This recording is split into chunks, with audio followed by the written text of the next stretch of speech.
哎呀，水温正好，不如我们一起洗吧。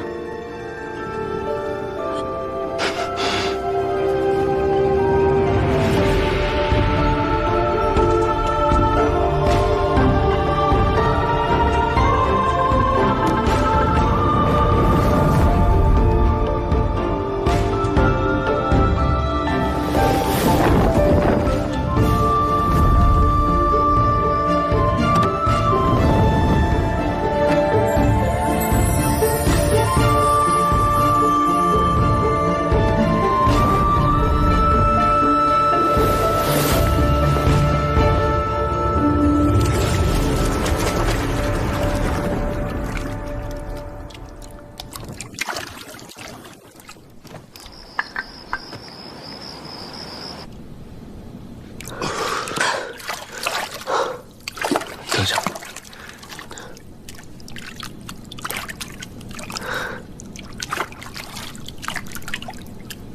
好了，现在可以说话了。笑什么？我笑，我们第一次见面，好像也跟现在差不多。是啊，你不知道那时候你有多凶，上来就要打架。胡说八道，明明是你先跟我动的手。胡说八道！不抢我珠子，我动手干嘛？什么珠子？哦，就那个破袋子，我早扔了。怎么？难道皇孙此时此刻还想跟我动手啊？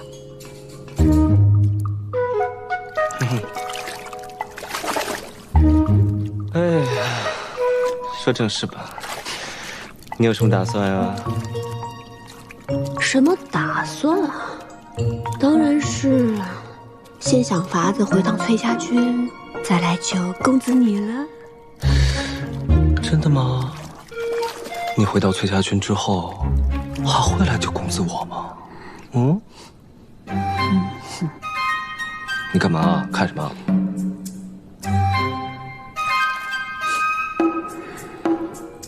皇孙此头颅可知无数城池，我怎么会舍得不回来救你呢？哼，你可真会说话，我好喜欢啊！太喜欢了。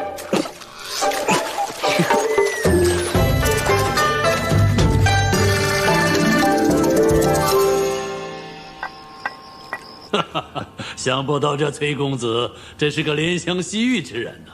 啊，泡个澡还能洗出这种风情来。属下已经命人在那儿盯住了，只不过那何氏女着实是个机敏之人。她不仅用后毡遮住了门窗，还用后雾把地板内的窃听用的铜管给堵住了，怕是咱们的人呐，听不到什么有用的东西。无妨无妨。想不到这个崔公子居然还有闲情逸致、鸳鸯戏水，说明他果然不是寻常之人。崔虽只有这一子，却可第10子，有趣，有趣。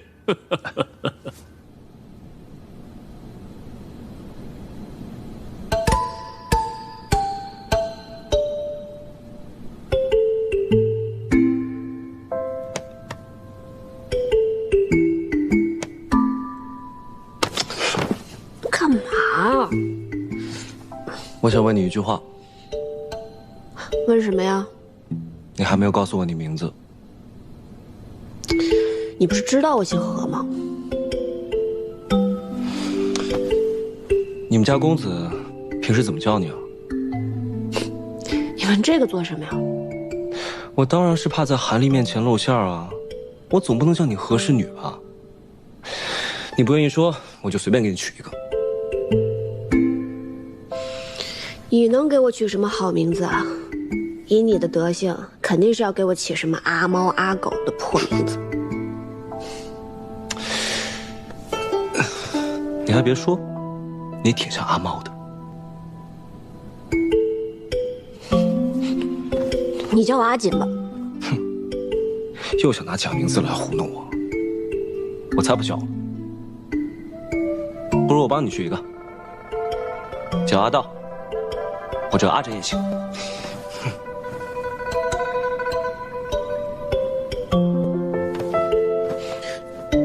为什么是阿道啊？或者阿轸？自己猜啊。阿道，阿轸。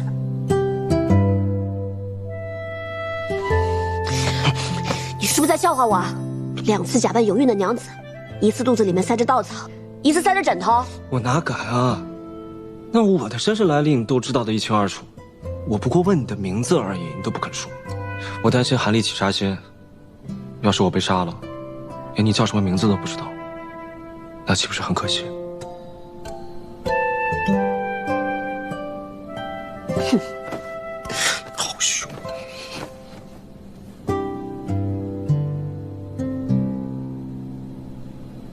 我叫阿莹，是我阿娘给我取的乳名。阿莹，阿莹，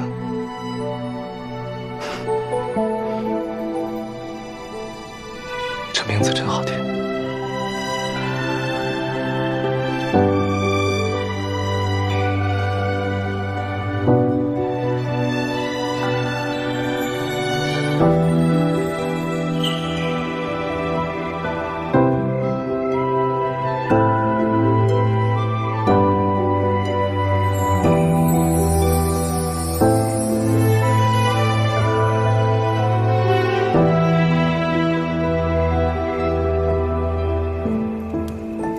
去那边看看，哎，请等一下。等紧啊！这儿还有，来来。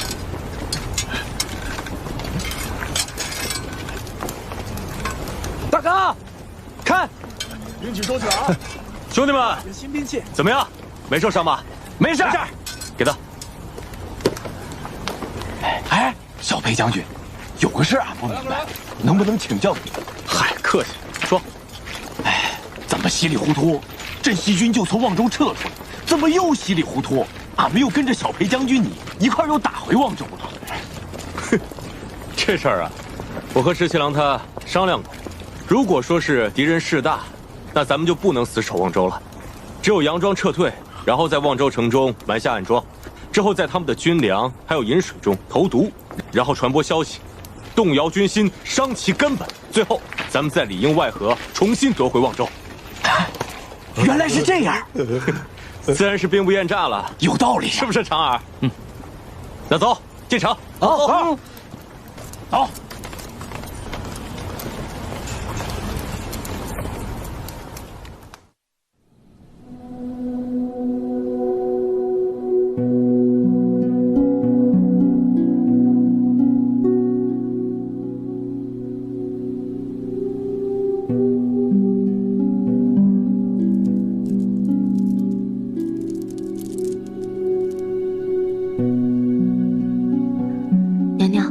云长将军那边一直无消息传来，不知现下他和太孙如何？没有消息，就是最好的消息。去看看江氏吧。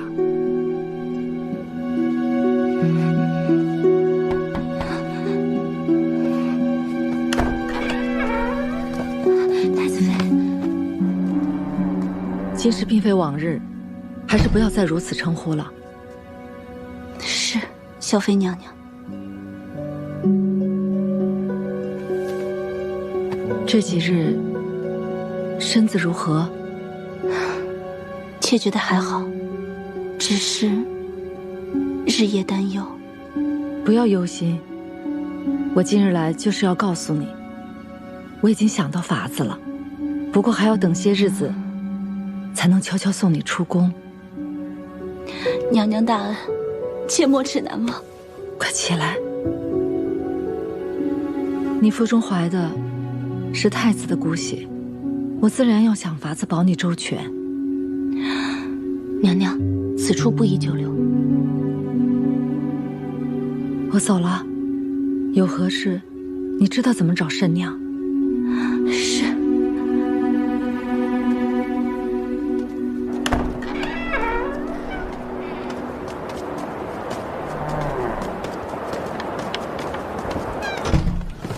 公子，公子，桃子回来了。公子，可是有校尉的消息？是我和陈醒发现了校尉最新留下的记号，他进了韩立府。韩立府？校尉进韩立府必是有所谋，我也试过要潜入其中，可是守卫森严，我怕打草惊蛇，就退了出来。我先回来报信，陈醒留在并州城等待接应校尉。另外密报得知，孙敬遣来的使节也到了并州，据说是给韩立送赏赐来的，带来2大箱东西，还有12个金甲卫士。韩立这个奸猾小人，一直都试图左右逢源，各方都不得罪。桃子，你拿着信旗乔装进城，把这个信旗交给陈醒，让陈醒以崔家军使节的名义，好好见见韩立。切记，一定要见机行事，最好能够利用上孙敬派来的使节。若是韩立敢硬扣之人，那就要问问他，看看我们的大军答应不答应。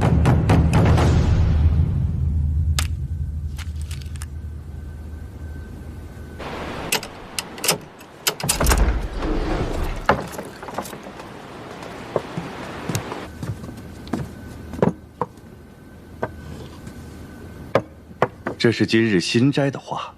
主公说公子是个雅人，亦应衣食起居，切莫怠慢公子。这特意命我送上这些花来，供公子赏玩。多谢，真是用心了。不过你们家主公为何言而无信呢？当时明明说如果我束手就擒的话，便放了他，为何不信守承诺？公子您这样说，可就错怪我们家主公了。我们家主公说了，公子您身娇体贵，再说我们这府上的下人都是些粗人，笨手笨脚，怕怠慢公子。这位何娘子是公子身边贴心贴意之人，留她在这儿，自然便能侍候好公子。哼，你可真会说话。公子请便，在下就不打扰了。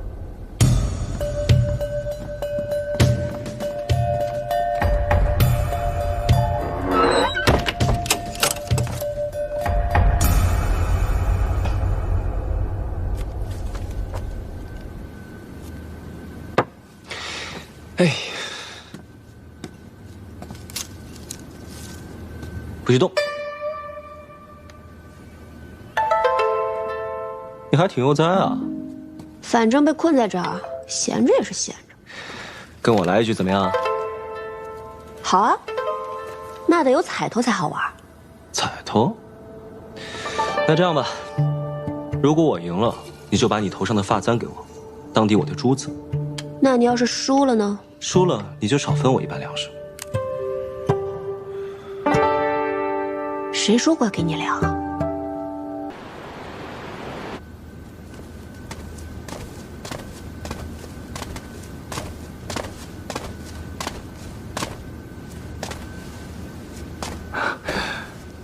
让阶下久候了。见过韩公。我是大都督使节，尔等怎敢拦我？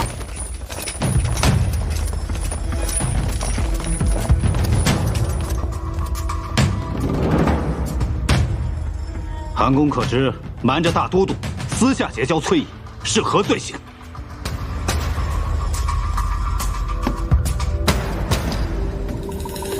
还望阶下息怒，在下正打算派人请阶下到此，共同商议。这没想到，阶下您这么快就到了。你就是崔家军的人，你们崔大将军遣你来做什么？韩公，我崔家军何校尉现在韩公府中，还请韩公请出，与我一见。崔家军何校尉在我府中，哪有此事啊？我崔家大军现已在并州城外，若韩公执意扣人不放，莫怪我大军入城寻人。韩公，这就是你的不是了。镇西逆军当前，你不和崔家军联手抗敌，反而扣留崔家军的人不放，你这样欺压友军，我定要上报大都督。哎，阶下看您这话说的，我们这何曾有这等事儿啊？根本就没见过您说的那个何校尉啊！哼，你骗得过崔家军的人，可是骗不过我。后院客房守卫森严，连我等金甲卫士都不能靠近。崔家军的人，定是关在那儿。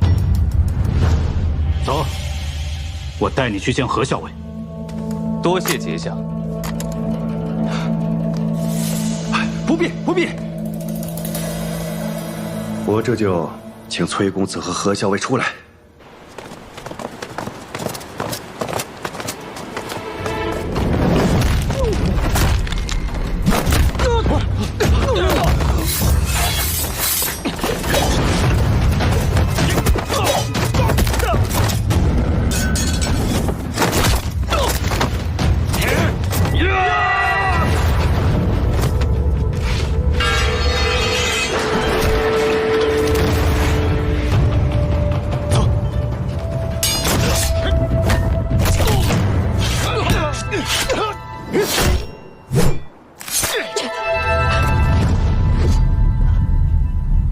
公子，怎么样，撑得住吗？公子，公子这是何必呢？只不过是想请二位赴宴而已。若公子见了客人，必然欢喜。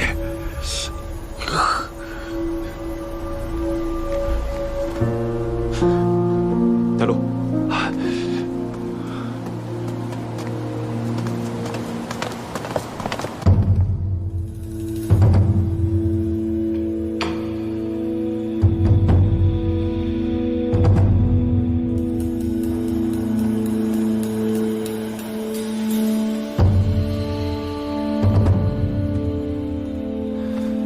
主公，崔公子到了。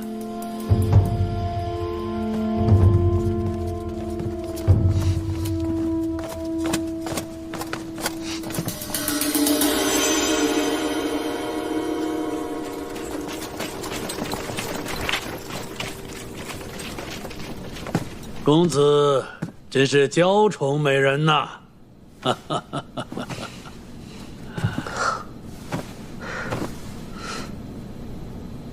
今日欢宴一堂，韩某何其有幸。崔公子，这位是大都督前来的使节。久闻崔公子风采过人，今日一见，名不虚传。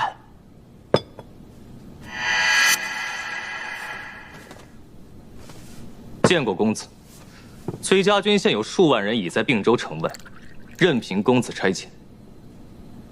韩公留客不让我出城，这样吧，你回去告诉领军，让他们尽管杀进来，好让大家都见识我们崔家军的厉害。崔公子误会了，城外风餐露宿，哪里有像我府中这般安逸的？韩某只不过是想留崔公子在府中多住几日罢了。崔公子且宽心，大都督若是知晓崔公子在并州做客，定会让韩公派人好生护送公子入京。西长京是何等繁华之地，崔公子定会乐不思蜀。还疼吗？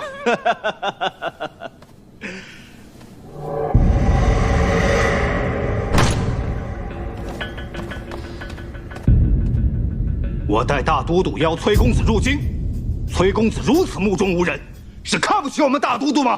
息怒，息怒！崔公子爱美人，不过少年心性。我可是大都督的使节，是同大都督出巡。你这般傲慢，是想谋反？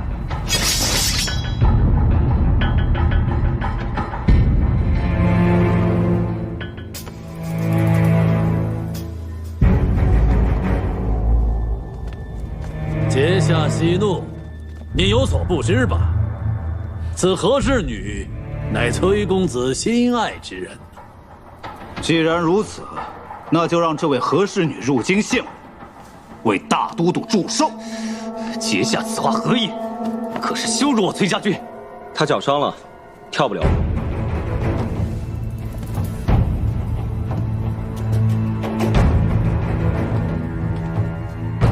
今日不如由我替他为大都督献上一曲剑气舞。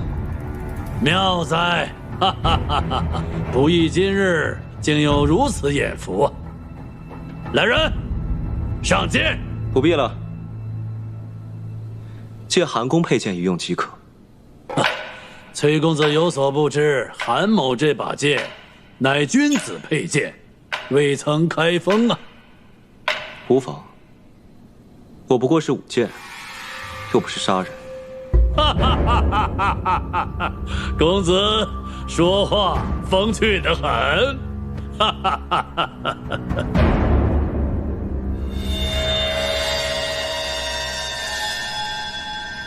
公子替我舞剑，我来抚琴唱歌，为公子伴奏。美人果然不负公子之恩呐！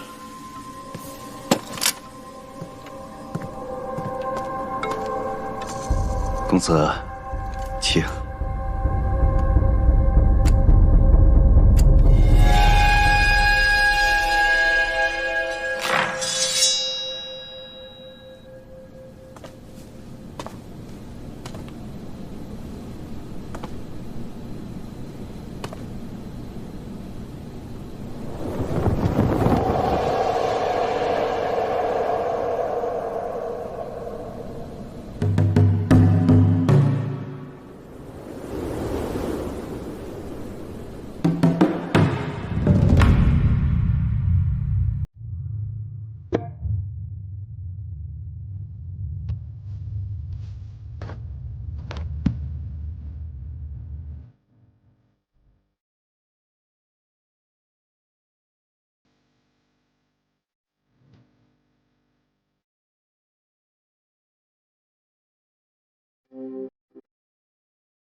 这风飘扬永久，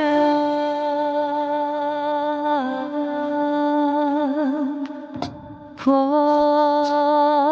的思如雪。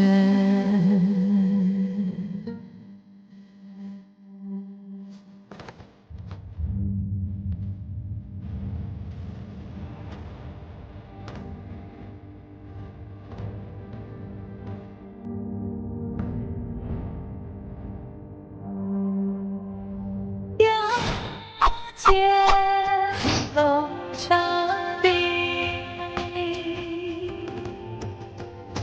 开启半雪。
原璧归赵。崔公子这段剑气舞跳得真是酣畅淋漓，动人心魄呀！韩公盛情，能替韩公排忧解难，故其所愿也。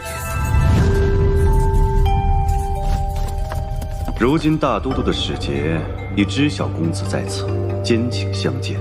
公子，如若这次落到了大都督手里，只怕是难以脱身。只盼公子大军在外，使节也是有所忌惮罢了。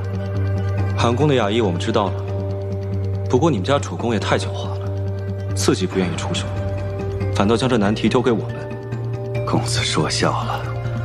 我们杀了孙敬的使节，你就放我们走？我若是待韩公假意承诺，未免诓骗了公子。但公子若是杀了使节，何娘子可以回去？至于公子，还请在府上盘桓几日，待崔家大军退出60里外，定奉公子还迎。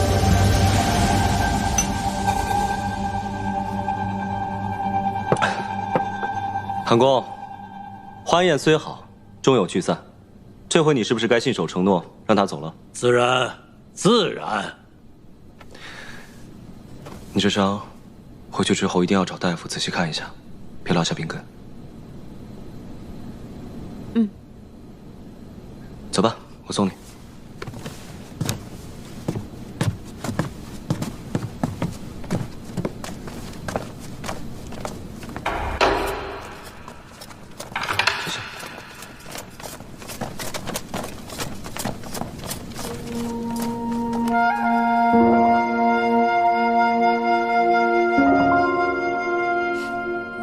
你的彩头。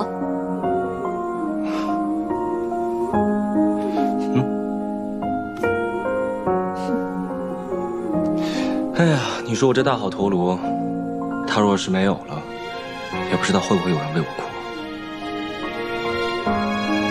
我可不会哭啊。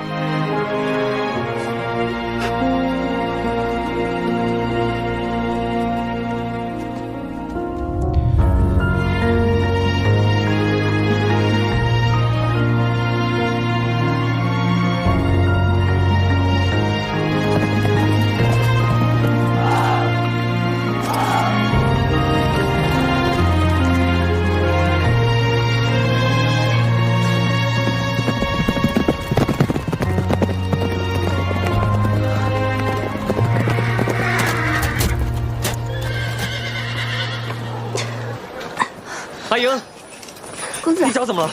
没事没事，一点小伤而已，不碍事的。你簪子呢？当时慌乱，不小心丢了，就没去找。可惜了，这是你从小带到大的心爱之物。不过没关系，我再给你捻制一根。没关系，公子，丢了就丢了吧。是不是累了？我们回去好好歇歇。我呀，命人做了一桌的菜，都是你爱吃的。走。校尉的簪子去哪了？我怎么知道？我去的时候，校尉的簪子就已经不见了。你撒谎！那根簪子可是校尉的母亲留给他的，他就算弄丢了自己的性命，也不会丢了那根簪子。你是不是跟校尉一起隐瞒什么了？哎，没有，真丢了。校尉可懊恼了，是我拦着校尉不让他回去找的，太危险了。我信你才怪！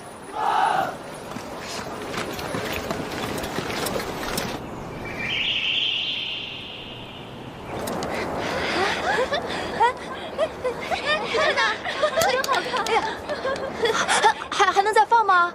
啊，可以。夫人真厉害！哎，这不会掉吧？不会。再高点吧。哎呀，你们看，飞得又高又远，真的好高啊，夫人。放吧。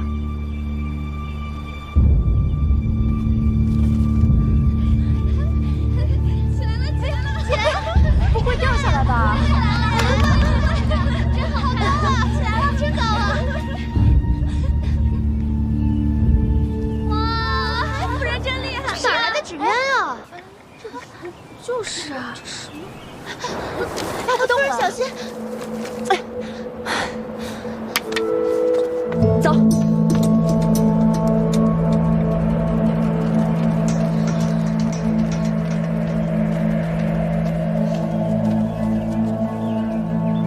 原来是你呀！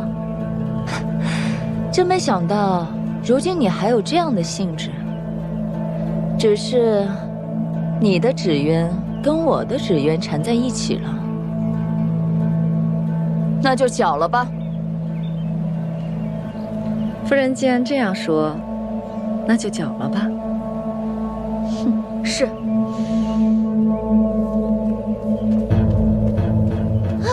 你干什么？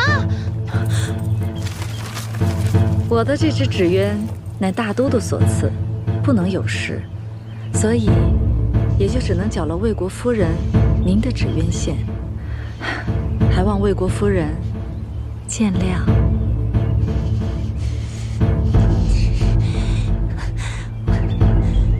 走。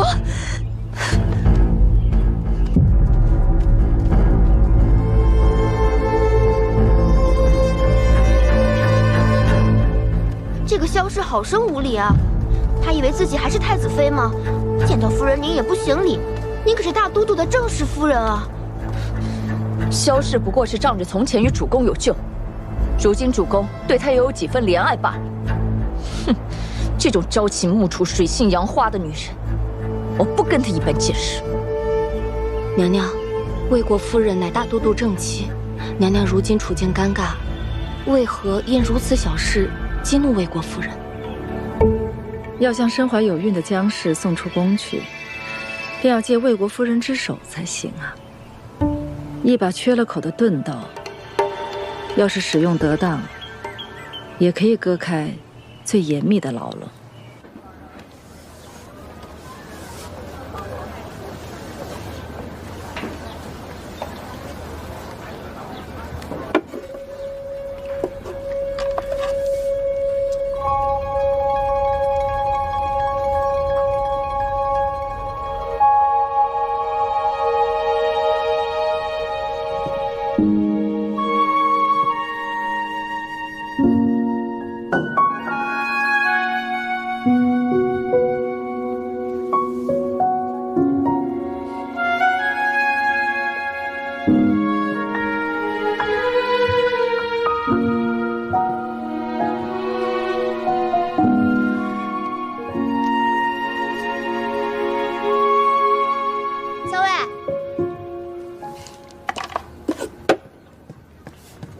让我来看看你的伤怎么样了。哎呀，不碍事的，我都已经上好药了，包扎好了。行吧。不过后面几天咱们还要继续上药，不然留下病根可就不好了。好，都听你的。对了，桃子，这一次我见到了那个皇孙李逆，就是之前在山寨中你想一箭射死的那个人。是他呀？你之前不是跟我说，那个李逆应该是镇西军的幌子，8成是个一无是处的草包吗？之前倒是我想错了，这个人精明厉害，十分能干，还特别聪明，倒是我们呀不能掉以轻心了。真没想到这李家居然有这么出色的子弟，之前倒是从未听闻。再厉害又怎么样？比得上咱们校尉聪明能干？就你嘴甜！我不在的时候，你又吃什么了？他们做的猪肘子给我吃。想不到这崔公子真是一个多情的人，眼睁睁看着和娘子走，缠绵缱绻，真是可悲可叹呐。英雄少年，未免多情。主公，主公，城外送进来一封信，说是崔公子写给主公的。崔公子，崔公子不是在咱们府里吗？去，是。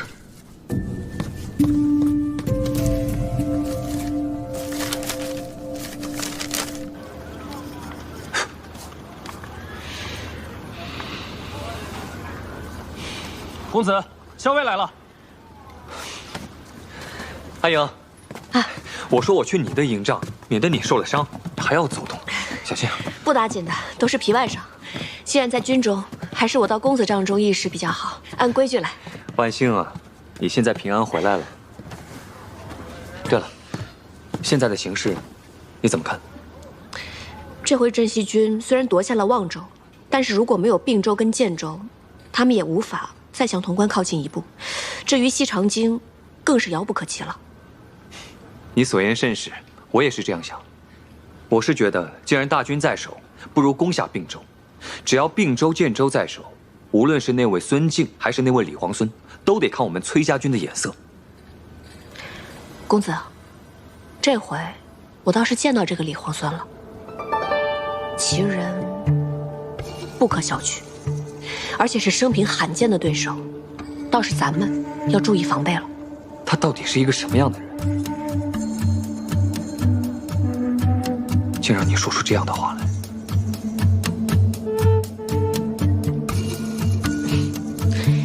这个人虽然厉害，但是咱们呀也不是没有办法能够拿下这并州城。上兵伐谋，你有什么好法子能攻下并州？那位小裴将军不是在望州吗？咱们不如跟他先叙叙旧。可我们与镇西军素无来往，反倒因为军粮的事情刚刚才闹了一回。我担心他们不会轻易和我们联手，即使联手，我也怕他们会有异心。公子放心，我倒是有法子可以让他们答应联手，也有法子让他们不敢有异心。欺杀我也！这崔家的人欺人太甚！怎么了，主公？去把那个冒牌的崔公子立刻给我关起来！是。不，立刻把他给我杀了！带走。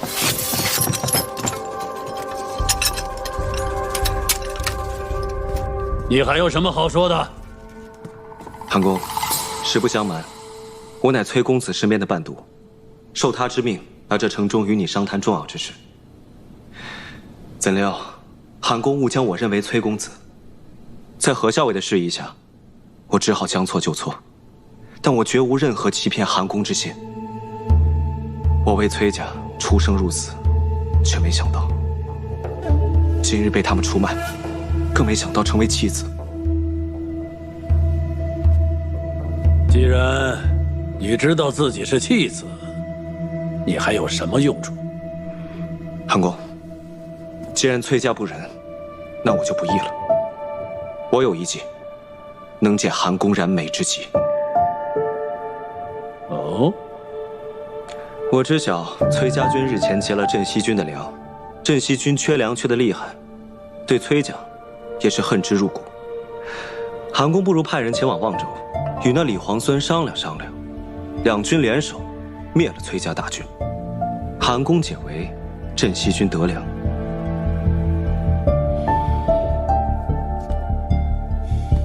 主公，他说的也有几分道理。咱们的探子也对劫粮之事有过回报。我不过是一个被崔家舍弃的人，一无所有。只有韩公能够给我一线生机。韩公不如先派人去探探镇西军的口风。至于我，韩公要杀要剐，也不急于这一时。若是镇西军不松口，韩公杀了我解气也不迟。若是万一这计谋有效，我愿意追随韩公，任韩公驱使。把他押下去，关起来。走。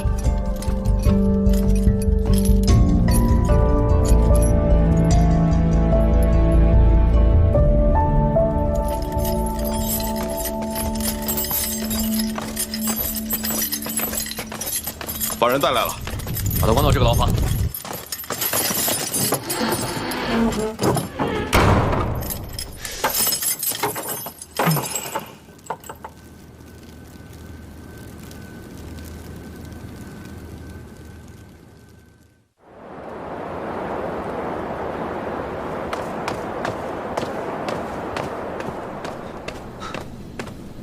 小裴将军，找到石七郎了。是吗？在哪儿？崔家军派人来报，说石七郎在并州城韩立府内。他在那儿干嘛？我接着问，他就不愿意说了，说要当面见你，亲自来禀报详情。当面见我？什么人？是一个特别凶的姑娘。这个小姑娘是又会下毒又会打架，十分泼辣厉害的。见过小裴将军。免礼吧。我家何校尉遣我来见小裴将军。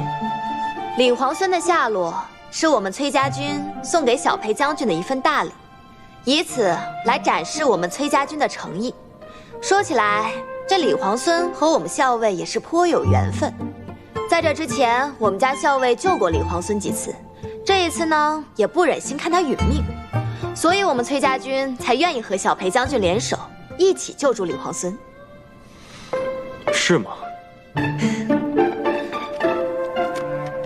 我家校尉说了，我这么说的话，小裴将军80%是不会相信的。但是您可以遣人去并州城一探究竟，就知道我们说的是真的还是假的。小裴将军，行。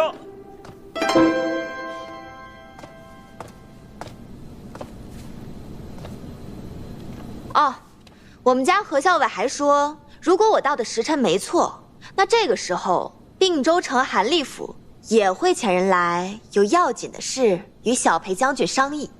不知道是不是韩立遣人来了？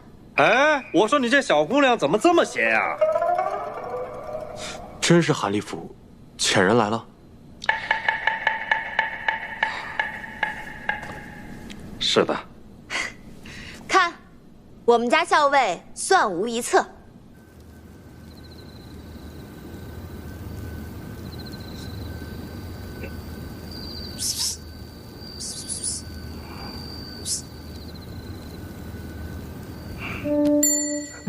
石七郎，我带了很多人来救你。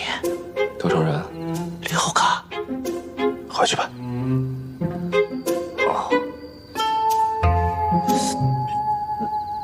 又怎么了？我今天不知道怎么了，总觉着肚子不舒服，闹肚子。赶紧回去吧。好。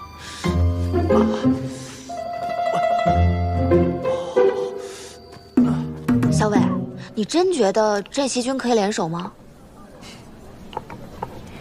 镇西军这个元帅李逆，可是我见过最聪明、最会耍心眼的人。就算你把他全身都锁上铁链，装到箱子里，绑上石头，再沉到河里，一眨眼的功夫，他都能从河里冒出来，然后再笑嘻嘻地坑上你一把。这样的聪明人，当然可以与之共谋了。那你为什么笃定那个李皇孙就一定能够说服韩立请人去见裴元？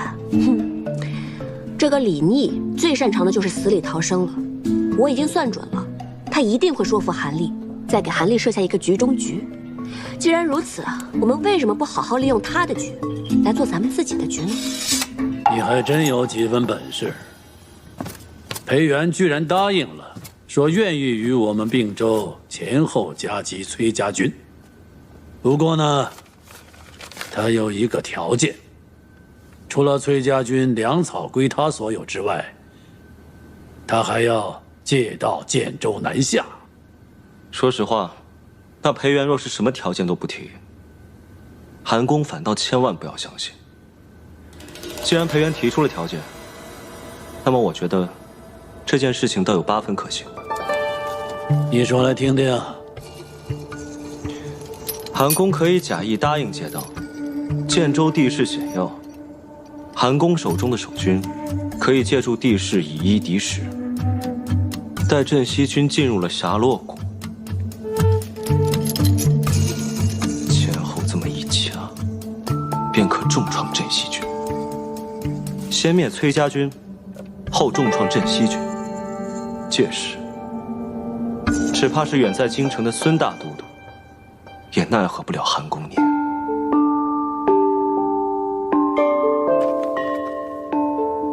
你读过兵书？我是崔公子的伴读，琴棋书画、兵权谋略，我都学过。不错，是个人才。韩公过誉了，生逢乱世，只求安身立命。我愿为韩公效犬马之劳。你的本事，我还得考教考教。委屈你，先回牢里住下。日后我真重创了镇西军，我会马上放你出来，让你做我的幕僚。谢过韩公。你怎么提到这个李皇孙就感觉怪怪的？哪里怪怪的？你好像恨他，恨得有点牙痒痒。那可不是吗？那既然如此，为什么还要救他？哼，这么有趣的人，死了多可惜啊！这倒也是，我还从来没听过你这样说一个人，更没听过你说任何一个人是你的对手呢。谁是对手？公子。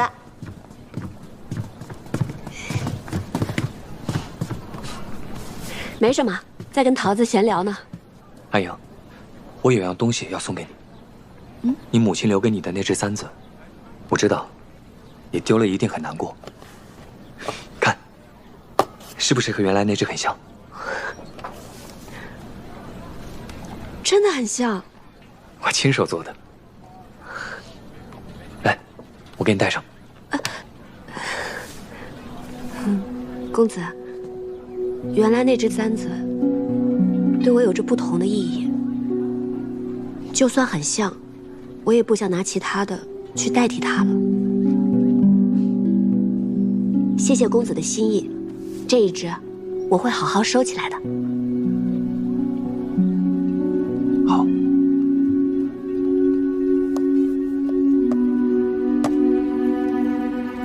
阿莹，你不要以为我不知道你在打什么如意算盘。等我出去以后呢，我再找你算账。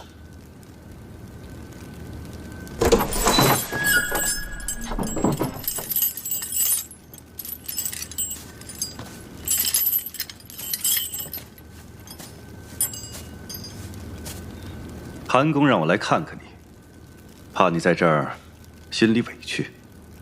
多谢韩公，多谢吕先生，不委屈。我是崔家军的继子，承蒙韩公开恩，留我这条性命，又肯听我几句谋划，感恩都来不及，谈何委屈呢？好，我就知道你是个豁达的人。今天我带了好酒，喝2杯。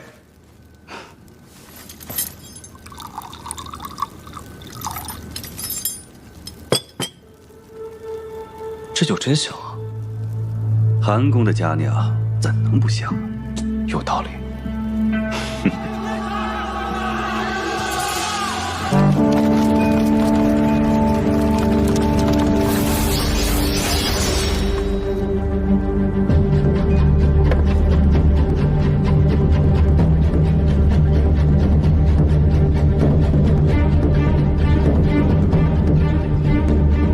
传令，攻城！咱们这次打仗啊，是骑马冲锋，比上次打望州还带劲。老三，你骑过马吗？我骑马那会儿，你还玩泥巴呢你。拿下并州，冲！冲！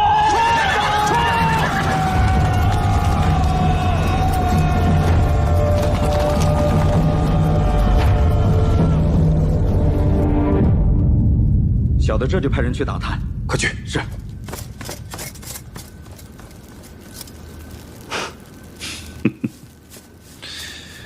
来，咱们呢，先把这杯酒干了。以前都有得罪，往后啊，还要多多请教。请。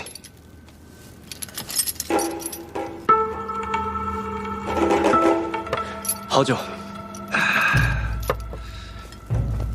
我说兄弟啊，咱们也是相处多日了，可谓是相见恨晚呐。只是我不清楚。你这姓谁名谁，家住何方，又是因为怎样的机缘成了崔公子的伴读啊？来，说来听听。哎，这个嘛，说来就话长了，须得再等等才能细说。哦，这何以还要再等一等啊。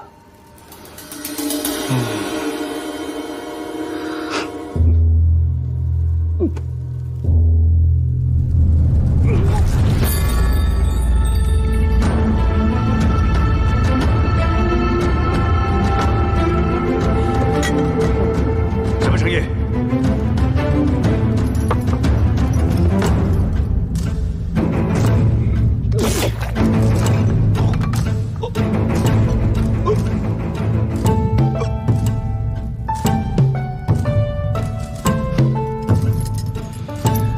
现在可以告诉你了，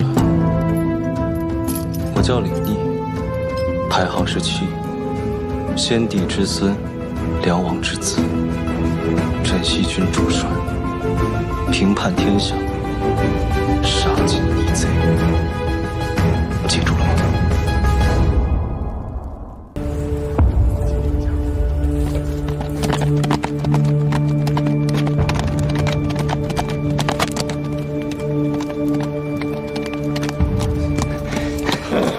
校尉，怎么样？并州守军一战即溃，有些残军弃城逃往建州，余下的大多降了。目下正在清剿俘虏、粮草、印信等诸多要紧事务。擒住韩立没有？韩立见势不对，在亲卫拼死护卫之下逃走。不过属下已经命人四处搜检，城门已闭，他定然还未逃出并州城。听着，一定要在镇西军之前拿下韩立。是。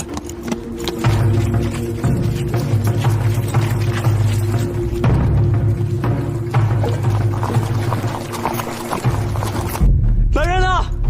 快来人！吕先生，吕先生不知道为什么昏迷了。吕先生，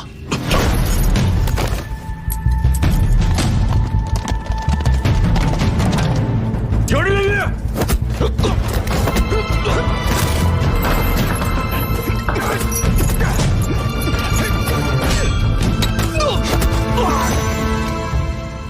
十七郎，这次我真的带了很多人来。韩立呢？抓到没有？我跟崔家有个约定，谁先抓到韩立，并州就归谁。两军一交战，韩立就跑了。啊，不过老包已经去追了。走，捉那老狐狸去。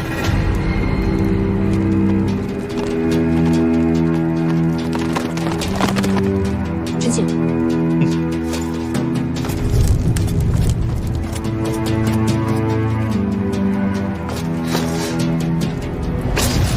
校尉，车中并无韩立。果然狡诈。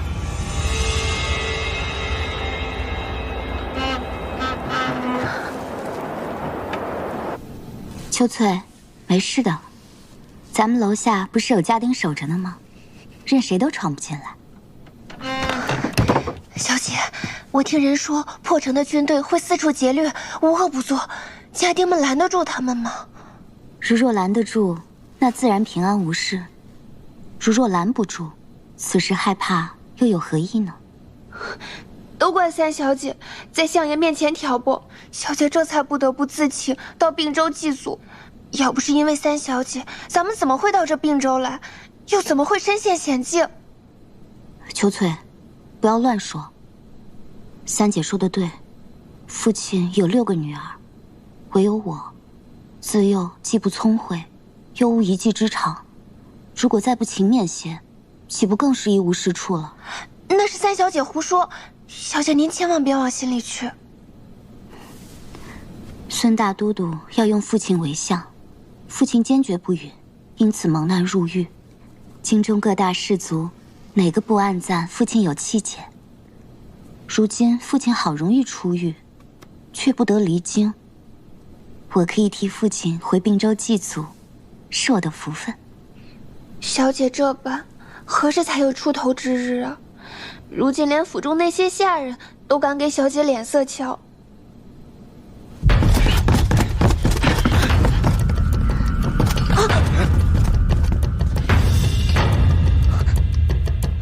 主公放心，追兵已经被那辆马车引开了。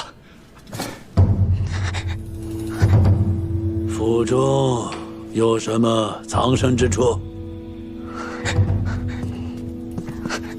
壮士竟然光天化日之下闯入民宅，何不也自行搜检呢？韩公一世英雄，小姐，如今竟躲入闺阁之中，丢不丢人啊？韩公，这么挟持个弱女子，未免落了下乘吧？激将法不管用。你既然是崔公子的伴读，如今并州城破，镇西军势大。既然崔公子对你视如婢女，你不如投靠镇西军。韩公已然都到了此田地了，还不忘惦记着我的前程，实在不枉与韩公相识一场，也不枉韩公对我青言有加。对你青言有加，又如何？难不成你能放老夫一马？韩公误会了，我感激你都来不及，又怎会为难于你？只是这城中都说韩公擅长经营，资产亿万，我如今被崔家所弃，两手空空，还望韩公能够体谅一二，给予方便。拿出来！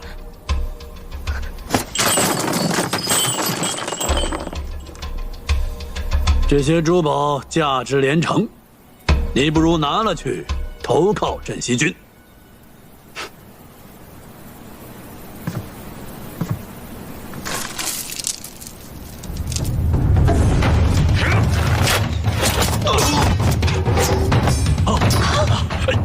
小姐，你别过来啊！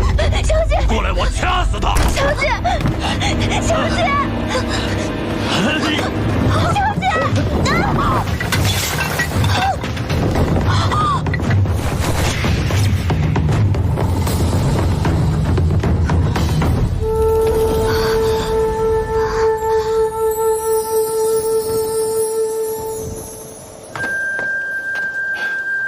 姑娘，多有得罪。多谢公子相救。别动啊！哼，小伟，要不要动手抢人？愿赌服输，我是输不起这口气的人吗？小姐没事吧？小姐，快点，过来！石七郎，终于抓到这只老狐狸了。喂，你们崔家军来晚了，韩立是我们的了。恭喜李皇孙。既然李皇孙已经抓到了韩立，那我们跟你的约定，自然是算数的。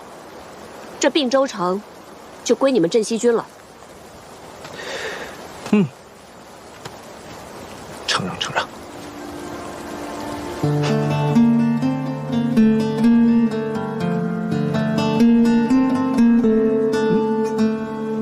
韩立被镇西军抓住了，按照前约，这并州城归他们了。什么？你何时跟镇西军做过这种约定啊？这怎么成啊？何校尉，你为何不早说？此事他早就禀明于我，是我让他这么做。哦，镇西军缺粮缺得厉害，这件事情我早就禀明过公子。只要一入城，就派人把粮草清空搬走。此刻，就算镇西军得了并州城，他们仍旧没有粮食。原来如此。我有一事想要劳烦兄长。阿林这是要派我上阵了。都是自家人，何谈劳烦？你是义军之主帅，吩咐便是。如今我大军入城，镇西军另有所图，不可不防。我想劳烦兄长率军驻扎城外，若是城中出了事，你在城外也好策应，以防万一。驻扎城外啊？阿林做此决定，定有你的道理。我这就率军出城扎营。辛苦兄长。都是自家人，客气什么？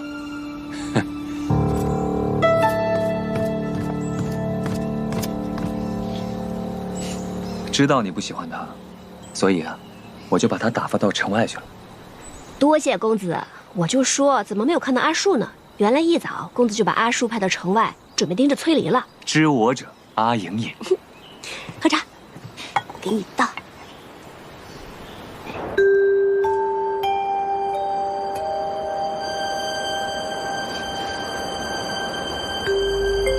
有种再说一次。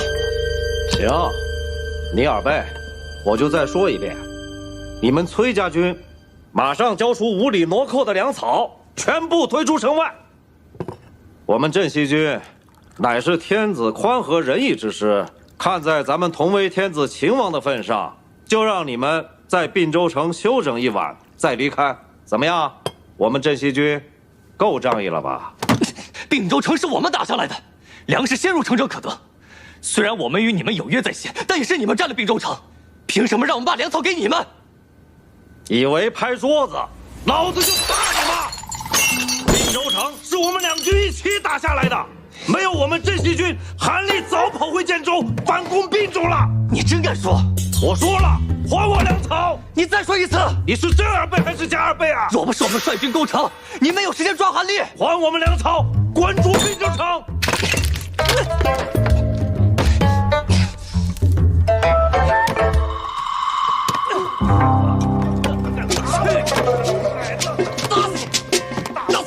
虎符不在韩立身上，继续找。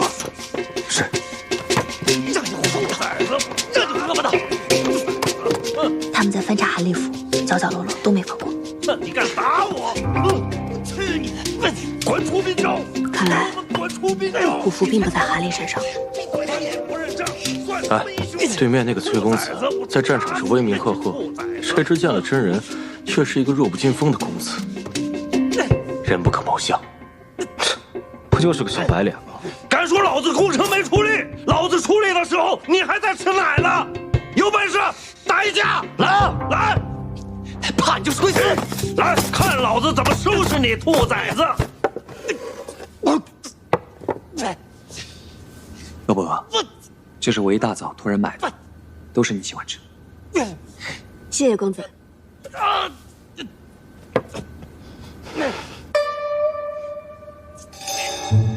下一群的！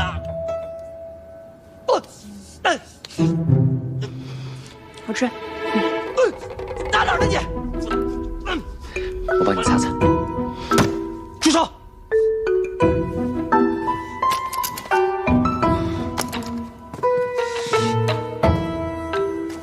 我饿了，先吃饭。吃饭？我不饿呀。我说我饿了。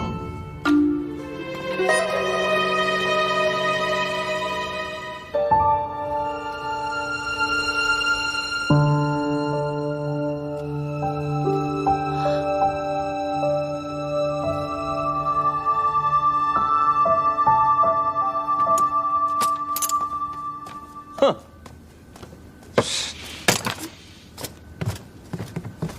校尉，那位李皇孙可是捡到了你丢的那根簪子啊！真没想到，堂堂皇孙，镇西军统帅，这么爱贪小便宜，捡了别人东西不还，竟然堂而皇之的插自己头上，太无耻了！我去给你要回来。喂，别多事了，大局为重。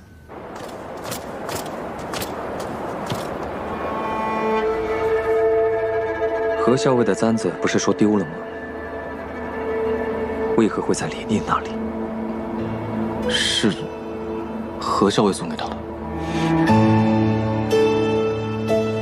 七夕灯会向来是并州一大盛事，这两支大军都在并州，这拜帖送来，不知哪一家能答应啊？哎，只盼不要有纷争才好啊！把你们小白脸公子叫出来！什么小白脸？我看你们镇西军才是吃白食的小白脸。两派大军闹成这样，迟早会打起来，城中无法安定，遭殃的是咱们呐！二位久等了。啊，不敢不敢。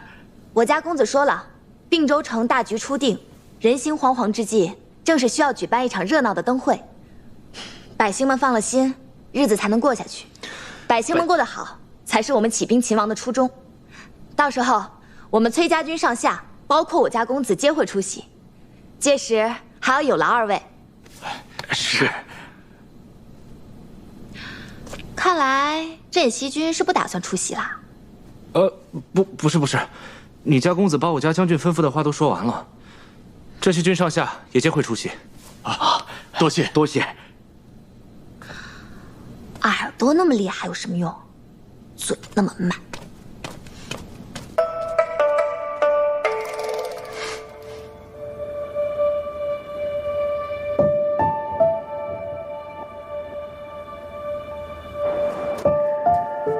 皇孙为何会到此处来？我有事情要请教何校尉。他不过我军校尉，若是军务，皇孙不妨直接告知于我。那小事而已，不必劳烦崔公子了。听说前几日，何校尉被困于韩立府，皇孙颇为照拂何校尉，他才能先行脱困。皇孙这般相助，我应当好好设宴，感谢你才是。你们崔家军是秦王之师吗？应该的。哪里？我与何校尉自小一同长大，情分非比寻常。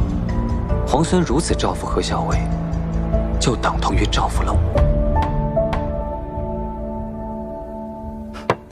我就知道你会来找我。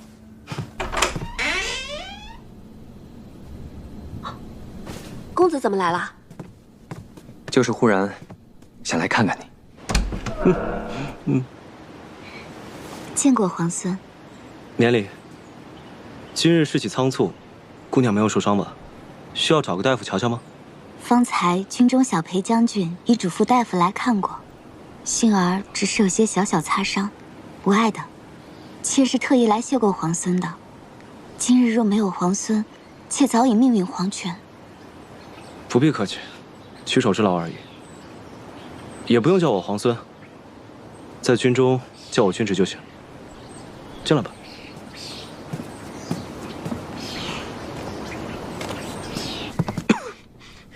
天气已经转凉，公子穿这么单薄就出门，难怪会咳嗽。要是让桃子知道，又该埋怨公子了。无妨。近日我从旁观察，那位李皇孙的确如你所说，是一位难得的将才，不容小觑。李逆的确是谋略过人，镇西军能征善战，若是能与之联手，必定是事半功倍。但如果彼此成了敌人，说实话，如果有李逆这样的对手，恐怕咱们是占不了什么上风的。镇西军为秦王的名头给居住了，无论如何，不至于与我们为敌。无远虑，必有近忧。你可有家人在这城中？我让老鲍派人送你回去。魏相将军明言，妾家姓顾，小字婉娘，本是京都人士，月前奉父亲之命回并州老家祭祖。并州顾家，我记得顾相也出身于并州顾家。听闻在朝上大骂孙敬乱臣贼子，后被下在狱中。那便是妾的父亲。后来孙敬为收买人心，将家父从狱中放归，软禁家中。妾因此请命回并州祭祖，替父亲祈福。原来你是顾相家的小姐。家国倾覆，亲长险遭不测。幸而今日得见镇西军，真乃军威赫赫，所向披靡。妾愿将并州家中存粮献与镇西军，望将军旗开得胜，早日收复京都。这样不仅天下百姓得救，妾的父亲也有救了。顾相忠义，顾小姐又有献粮义举，不愧是忠良之后。婉娘有一事相求，望将军务必答应。顾小姐尽管开口。如今战乱四起，并州距京都甚远，婉娘恐怕难以孤身回到京都，请将军答应让婉娘随军而行，这样也有幸可以亲眼见得镇西大军收复西长京。这大军行军十分艰苦，实在不方便带着女眷。不论行军如何辛苦，婉娘都吃得了苦。若将军有顾虑，我和秋翠皆扮作男子，绝不给将军添麻烦。我还是派遣一队人马护送你们回京吧。将军忙于军务，婉娘亦不愿将军再分兵保护婉娘。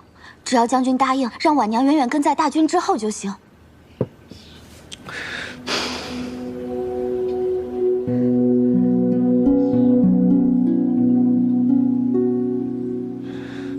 那好吧，那你就扮作男子，随在军中吧。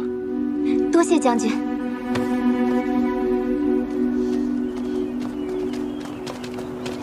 站住！拦住他！没规矩的东西！婶娘，教一教他们规矩。是。太子妃为内命妇，超品；国夫人为外命妇，一品。太子妃品质远超国夫人，国夫人如见太子妃，须行叩拜礼。怎么，这意思我还得拜礼了？魏国夫人为大都督之妻，大都督功高勋重，太子妃说了，魏国夫人入宫可免礼。我是太子妃身边的女官，正6品；你是魏国夫人身边的婢女，5品质。怎么，一个5品质的婢女想在宫里对6品的女官动手？你这是尊卑贵贱不分，毫无规矩。哼，好一个伶牙俐齿的贱婢！国夫人谬赞了，大都督何等谦逊有礼。国夫人如今出入宫闱，必也得明规矩，守礼仪，方不惹人耻笑。耻笑？我倒要看看，现在谁敢耻笑我！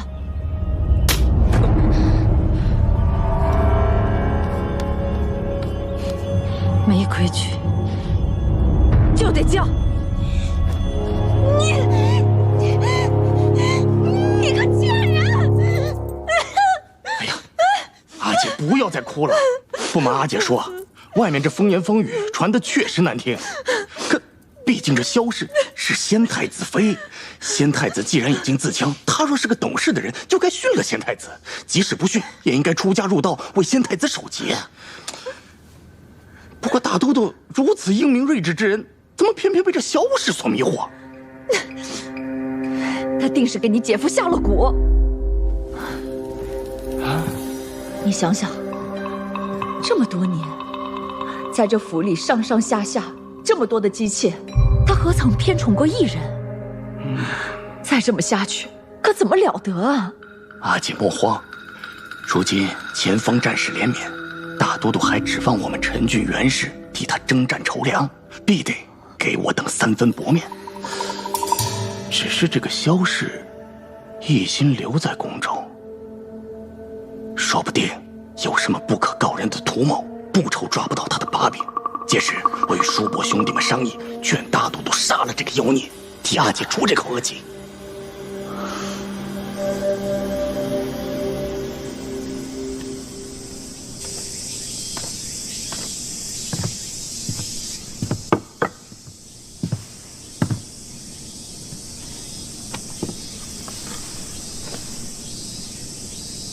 下去吧。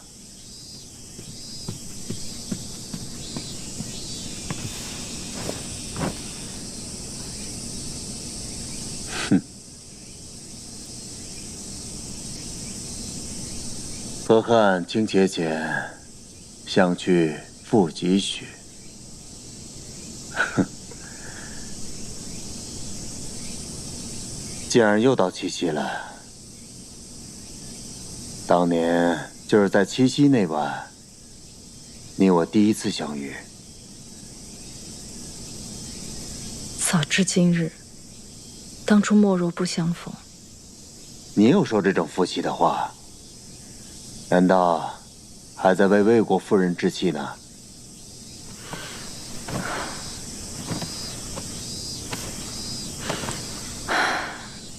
我在宫里待的时日长了，这种事儿见多了。捧高踩低，不遗余力。一旦落了下乘，尽管糟蹋。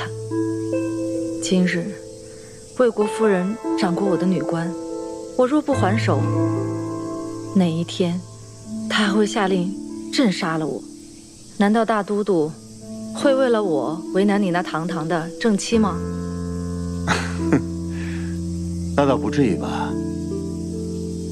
陈郡元氏乃大都督的妻族，大都督一向倚重，妾今日得罪了魏国夫人，自请出宫去修道，也不在这儿碍旁人的眼了。哼，你倒是激将起我来了。嗯，妾怎敢激将大都督啊？妾就怕继续待在宫里，有一天不明不白的死去，还不如出去修道，免得聒噪。那我倒要看看，天下哪间道观能搁得住你啊！哼！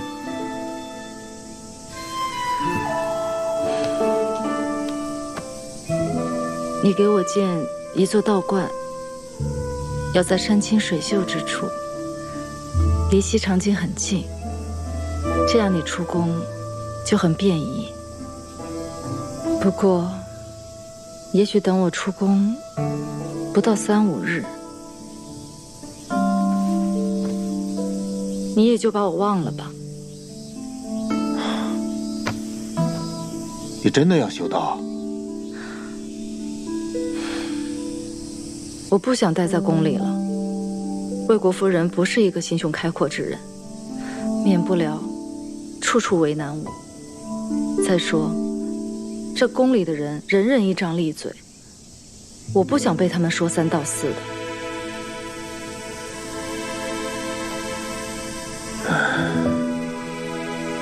修道的事儿，你就别想了。不过，你身边的那个慎娘，看着就是个有福气的人，不如就让她带你出家吧。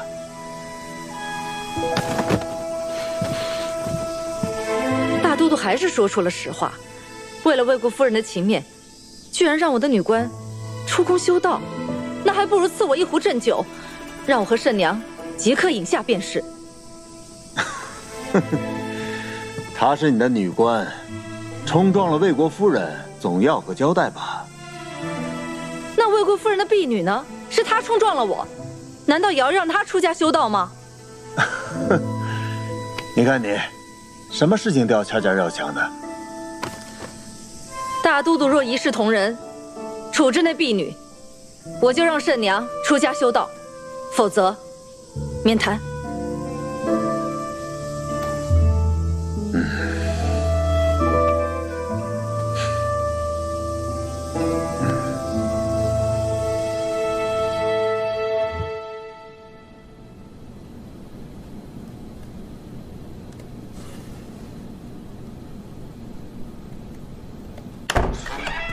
哟，缝袍子呢，我来帮你。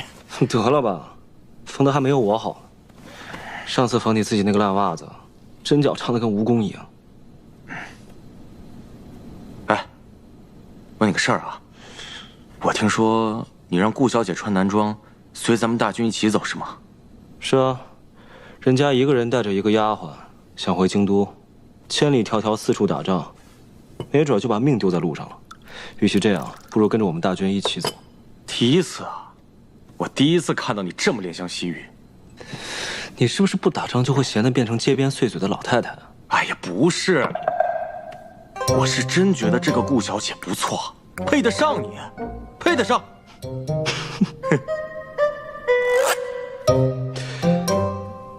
原来是你看上人家顾小姐了。我？照我说，我跟裴大将军写一封信，替你求亲。哎，不是，这胡扯什么呢？明明是你好不好？破天荒了，让一个女流之辈在咱们大军当中，现在还和我东拉西扯的。女流之辈怎么了？你看人家崔家的何校尉，机敏狡黠，善于用兵，胜过世间不少男子。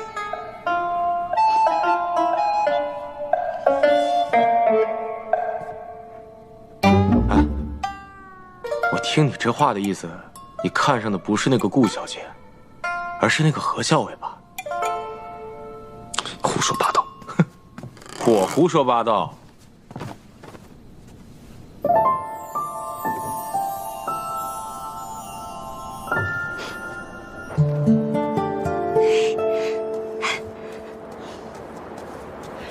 校尉，校尉，风车，你留在客栈的风车我给你取回来了，快给我看看。哎，不过校尉，就这么一只风车，你怎么还巴巴的留在客栈柜台上，又特意让我去取回来？你看，这不过就是市面上卖的小玩意儿，既不精细也不值钱，哦，还破了，留着干什么？破了，啊，你看。交给掌柜的时候明明还好好的，一定是没有给我好好仔细保管。这也来了，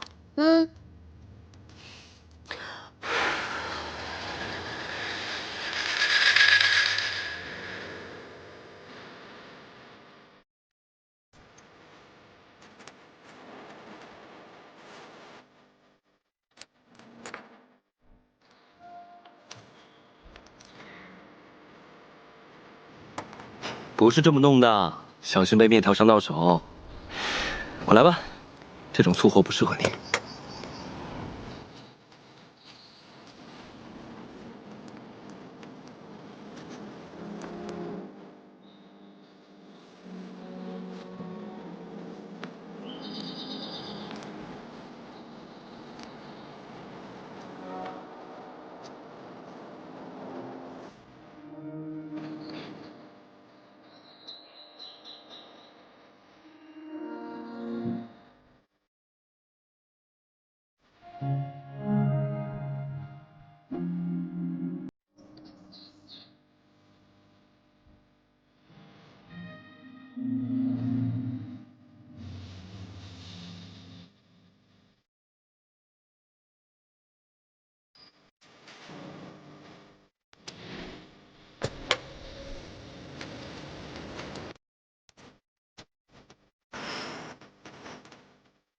好了，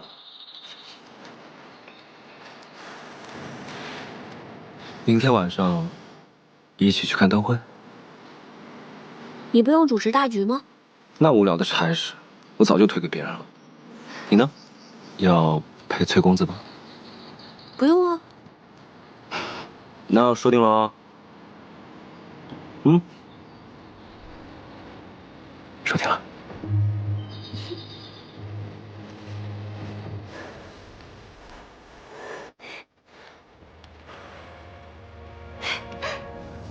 小伟，你把风车修好了？是啊。小伟，咱们晚上一起去看灯会吧。晚上我还有事，就不去了。是要陪公子去主持灯会吗？众目睽睽坐在灯棚底下，让人议论，我才不去呢。那小伟有什么事吗？我是怕那个镇西军会另有计划，我得去探探他们到底有什么动作。好，那我陪你一起去，给你做个帮手。不用了。你去帮我看好镇西军的那个谢长耳，这个人不但是李逆的亲信，还能听风辨物，你可得把他看牢了，不能让他有机会暗中行事。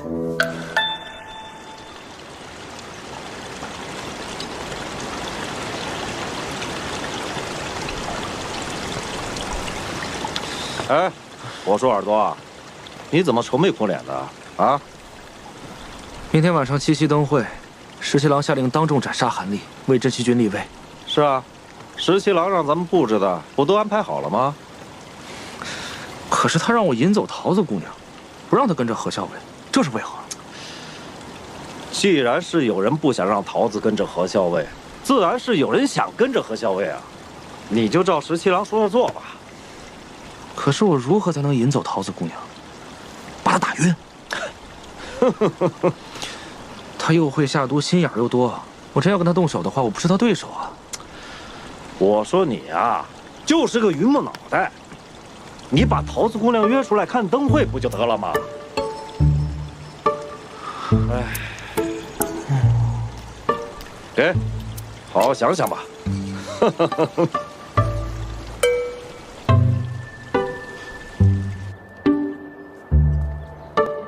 桃子姑娘，桃子姑娘，今天七夕灯会，不如我们一道赏灯。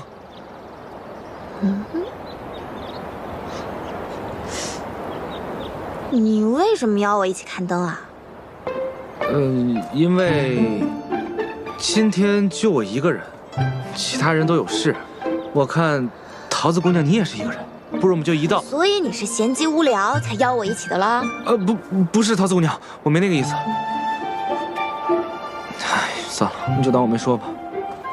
站住！你想邀我看灯就邀我一起，来了你又说算了，你拿我当什么了？不是桃子姑娘，我答应你了。啊？晚上一起看灯啊？哦，谢谢桃子姑娘。不用谢，毕竟也省去了我的麻烦。什么麻烦？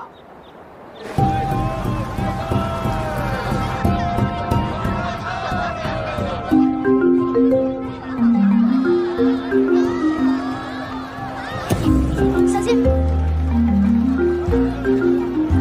想起来这样打扮，太好看了。为了出来看一看，当然是要换身装束了，这样才好降低别人的防范之心啊！真高明。走吧，去办正事。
你今天真美，我差点没认出来。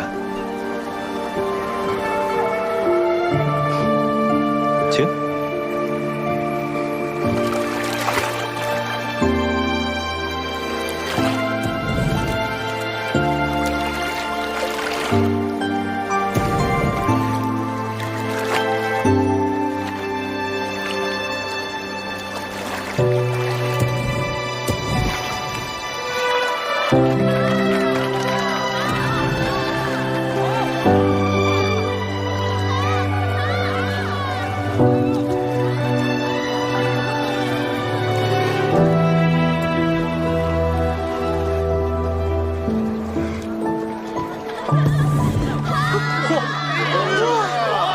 好看好玩的风车了啊！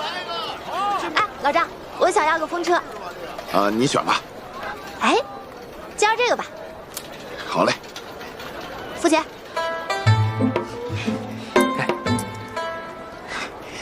你喜欢风车啊？那倒也不是，不过我们家校尉有个风车，插在书架上，他每天看到那个风车，心情就可好了。上一回风车坏了，他还不肯扔，特意精心修补好的。但这个风车也不贵啊，才2文一个。哦，就是嘛，我也是同他这么说的。我说，要不然我陪你买一个新的吧。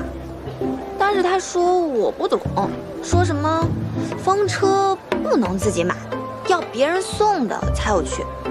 所以刚才我看到那个人，我就想，我也一定要别人送我一个。我倒是要看看，别人送的风车到底是哪里有趣呢？所以你才要我花钱给你买？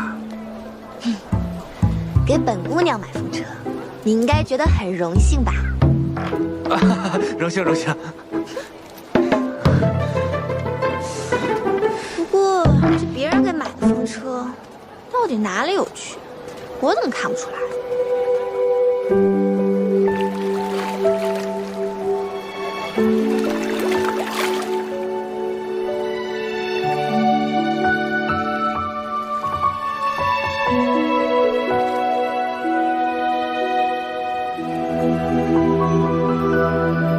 满船星梦压星河，这里可真美啊！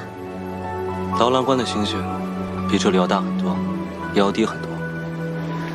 半夜躺在沙漠上，天黑的像丝绒一样，好似一伸手就可以摘到星星。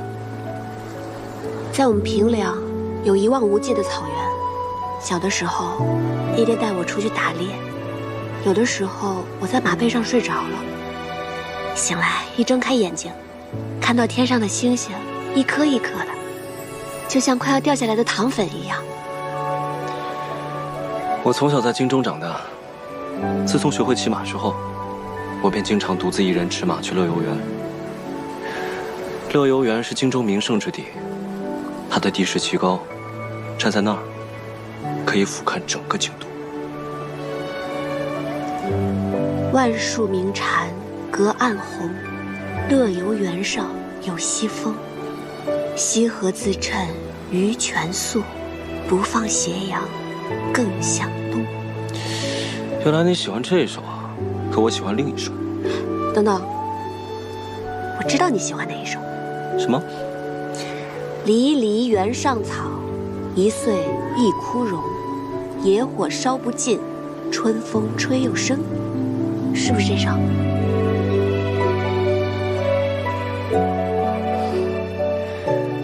你怎么知道我喜欢这一首啊？知己知彼，百战不殆。因为我知道李皇孙是这样的人，所以我就知道你会喜欢这首。何少尉可真厉害啊！知己，我喜欢。胡说，我又没说过我是你的知己。我又没说你说了你是我知己。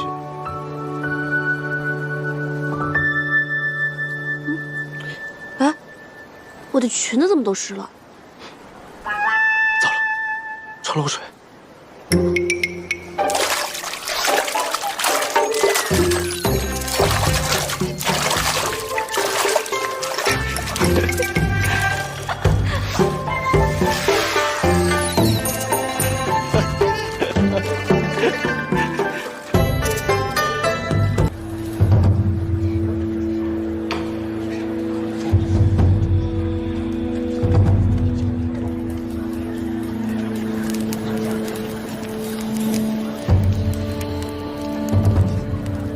崔公子、裴将军莅临七夕灯会，令并州蓬荜生辉。老朽斗胆，请二位为七夕许愿灯赐字，请。我们先写吧。来，把灯拿上来。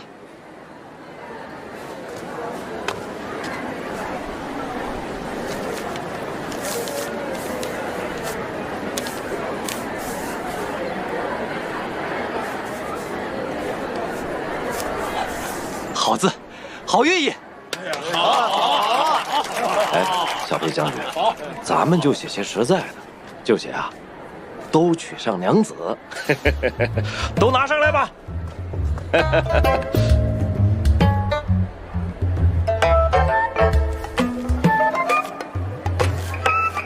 哎，咱们镇西军上下都是光棍，简直一支光棍军，连这个愿望都不给许啊！风调雨顺，风调雨顺，好。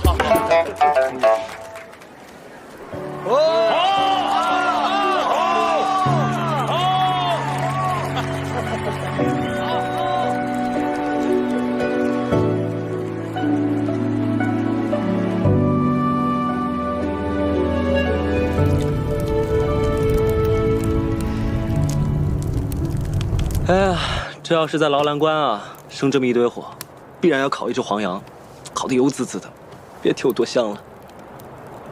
小的时候，阿娘也经常在火堆里面给我烤芋头吃。那下一次有机会我烤给你吃。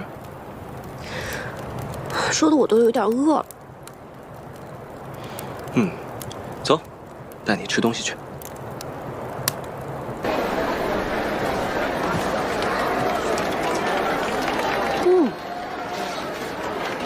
这馄饨味道还真不错啊！谢谢小娘子啊，这是我家自己调的骨汤，因此啊，这滋味十分不错的。店家啊，今晚生意可好？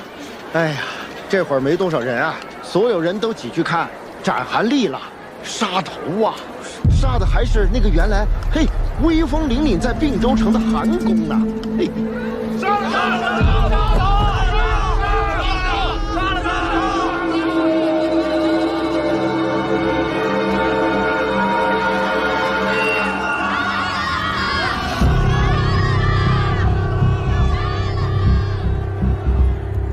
公子，都已安排妥当。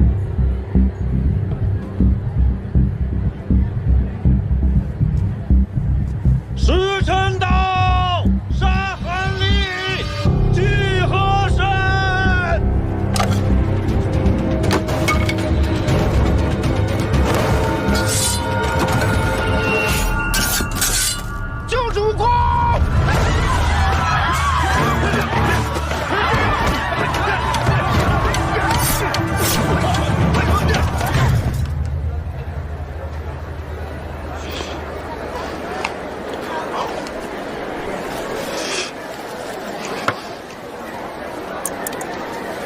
走。哎，两位，看看我们家护腕吧，这可是上好的水牛皮啊，我老婆子一针一线缝出来的，3层皮特别结实。公子啊，您是习射之人吧？带上它再合适不过了。还不错。小娘子，给你夫君买一个吧。哎，我都帮你修好了风车，你是不是应该送我一样东西啊？他不是我夫婿。啊？这明明很相配，难道是我看错了？店家，刚才那位公子在问什么？嗨，护腕问了又不买，哎呀，不知道在想什么。哎。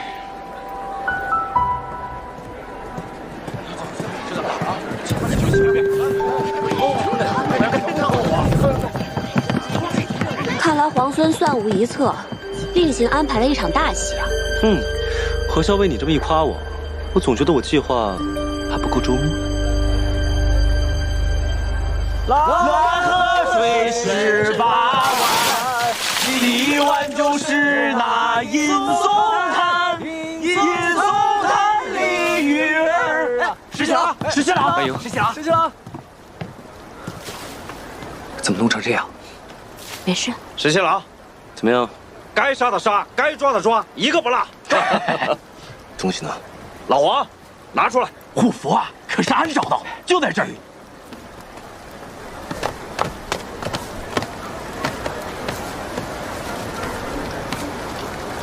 就在这儿呢。这些人，他们也太笨了，连引蛇出洞都不懂。不是他们笨，那是石七郎太聪明，太笨，太聪明，太笨，太聪明。东西找不见了。哎，你不是放怀里了吗？你刚说要借虎符消杀气，你快找找，放哪儿了？哎，老二是不是在你这儿？没有。既然你们崔家军螳螂捕蝉，黄雀在后，也不必藏着掖着了。陈醒。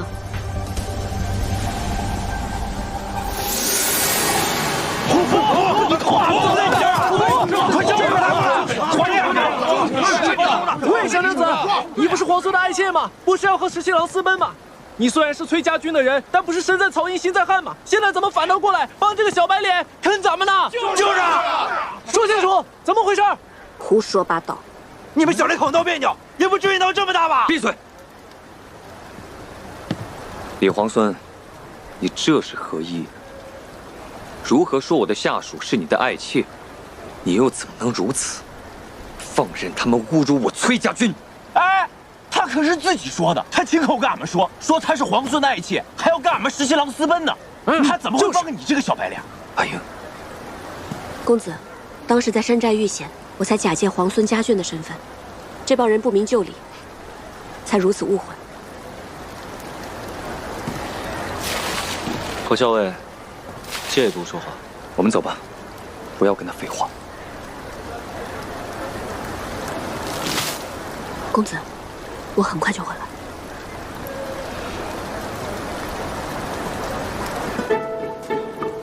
你怎么猜到的？这几日你的人把韩府几乎翻了个遍，我就知道，你虽然抓到了韩立，但是没有找到虎符。所以你就不再费力气搜虎符？韩立这个人多疑狡诈，既然没有随身携带，又把韩府整个翻了个遍也没有找到，那他肯定就是放到了自己最信任的亲信身上。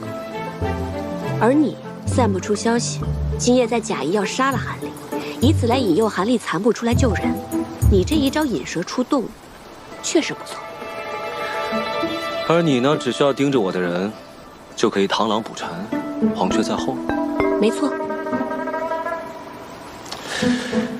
那我还有一事不解啊！你答应我共邀七夕，是为了同我赏灯啊，还是为了亲自盯着我，以免我发现你暗中有安排？那你呢？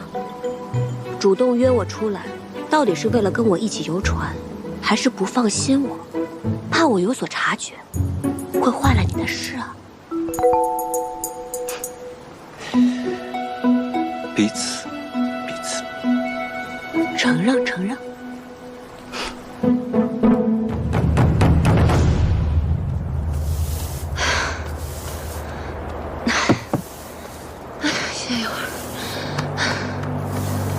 奶奶想了法子，让我出宫去修道，会安排你混在随时修道的宫女里面，跟我一起出宫。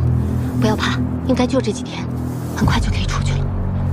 有人来了，我走了，你保重。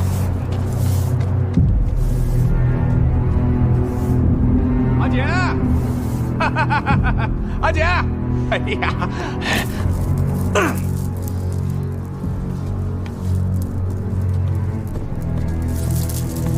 大都督已经下令，让萧氏身边的那个女官作为替身，出宫修道去了。什么？只是让那个女官出宫？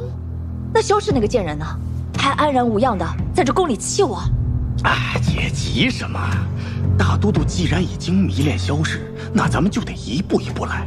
俗话说得好，心急吃不了热豆腐。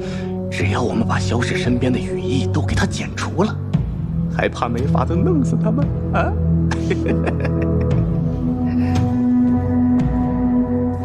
她是顾太子的太子妃，跟叛军勾结，那不是显而易见的事情吗？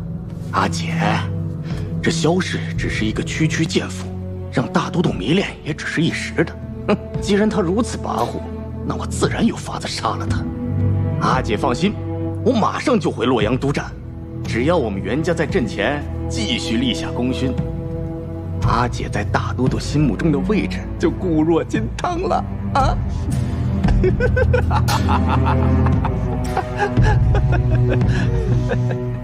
小伟，这可是我新研制的麻药，喏，已经涂在剑上了，你试试。我看看。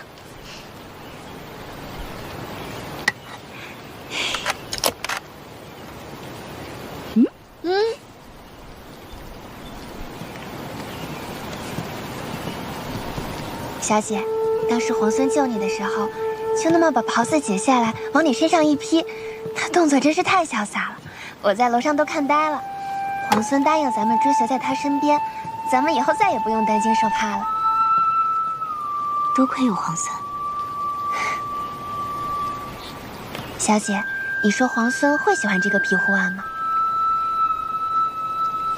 他定然是会喜欢的。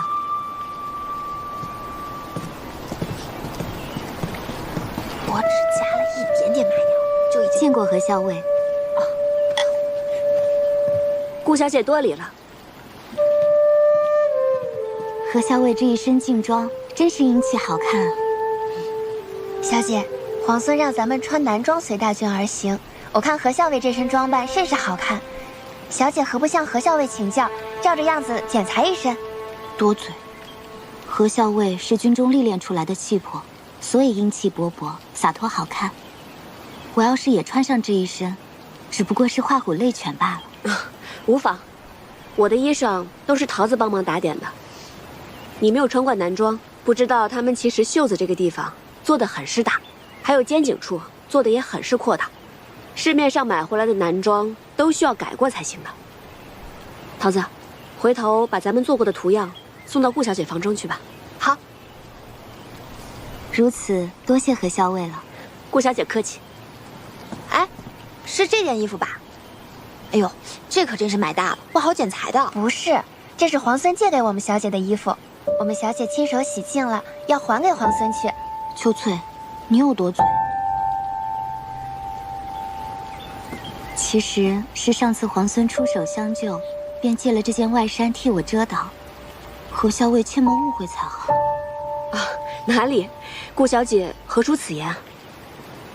如此，就不耽误顾小姐了。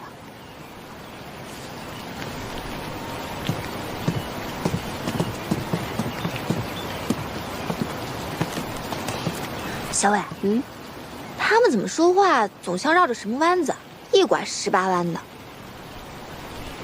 她们是闺阁中的女子，行事做派自然委婉含蓄。哦，好了，别看热闹了。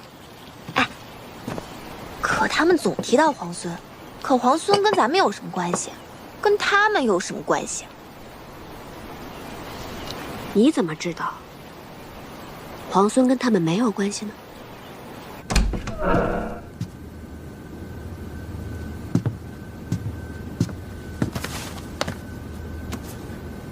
公子一看就是习射之人，带上它再合适不过了。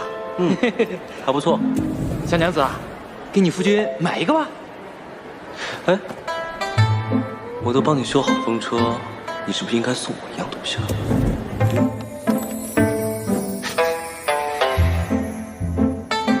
这个阿爷就是嘴硬心软，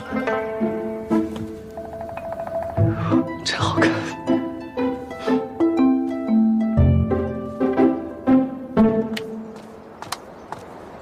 口校尉，我有话跟你说。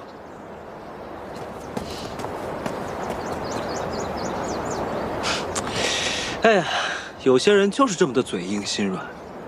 这一大早上出去忙活了，也不让我知道。哦，是吗？哎呀，明明说着不送，最后还是送。看来送给皇孙护腕之人，一定是皇孙十分重视的。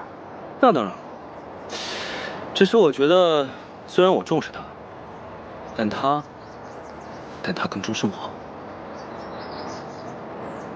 如此，便要恭喜皇孙。哎，你觉得送我护腕的这个人，跟我的爱妾比起来怎么样？皇孙慎言，当初我是为了脱身权宜之计，才出此言诓骗了诸人。可没想到皇孙居然口齿轻薄，公然在我家公子面前辱及我名誉。这么在意你家公子？那是自然。为什么？之前不便为外人知晓，所以一直没有告诉你。其实，我是我们家公子的侍妾，所以还请皇孙慎言，以后莫要在我家公子面前辱及我清白。走了，桃子。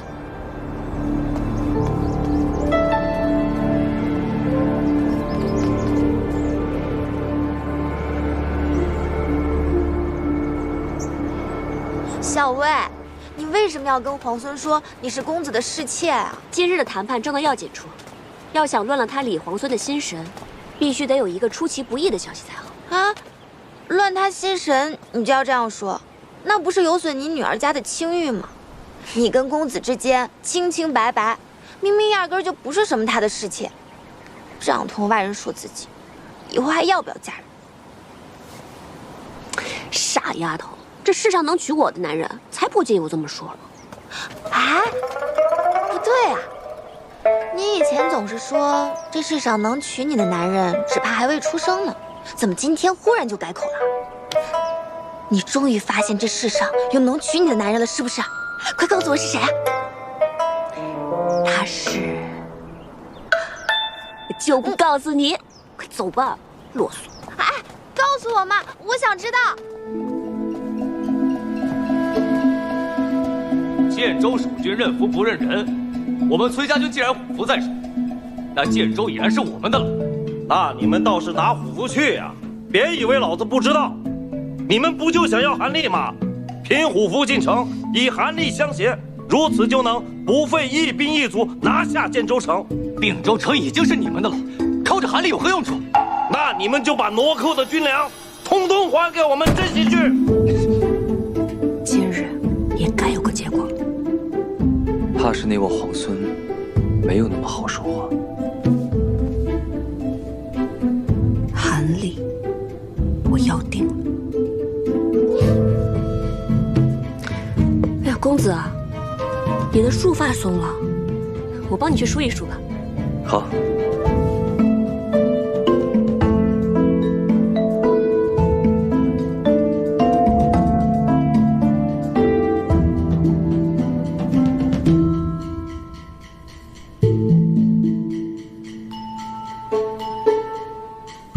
石七郎，其实关于崔家军的何校尉，有句话我不知当讲不当讲。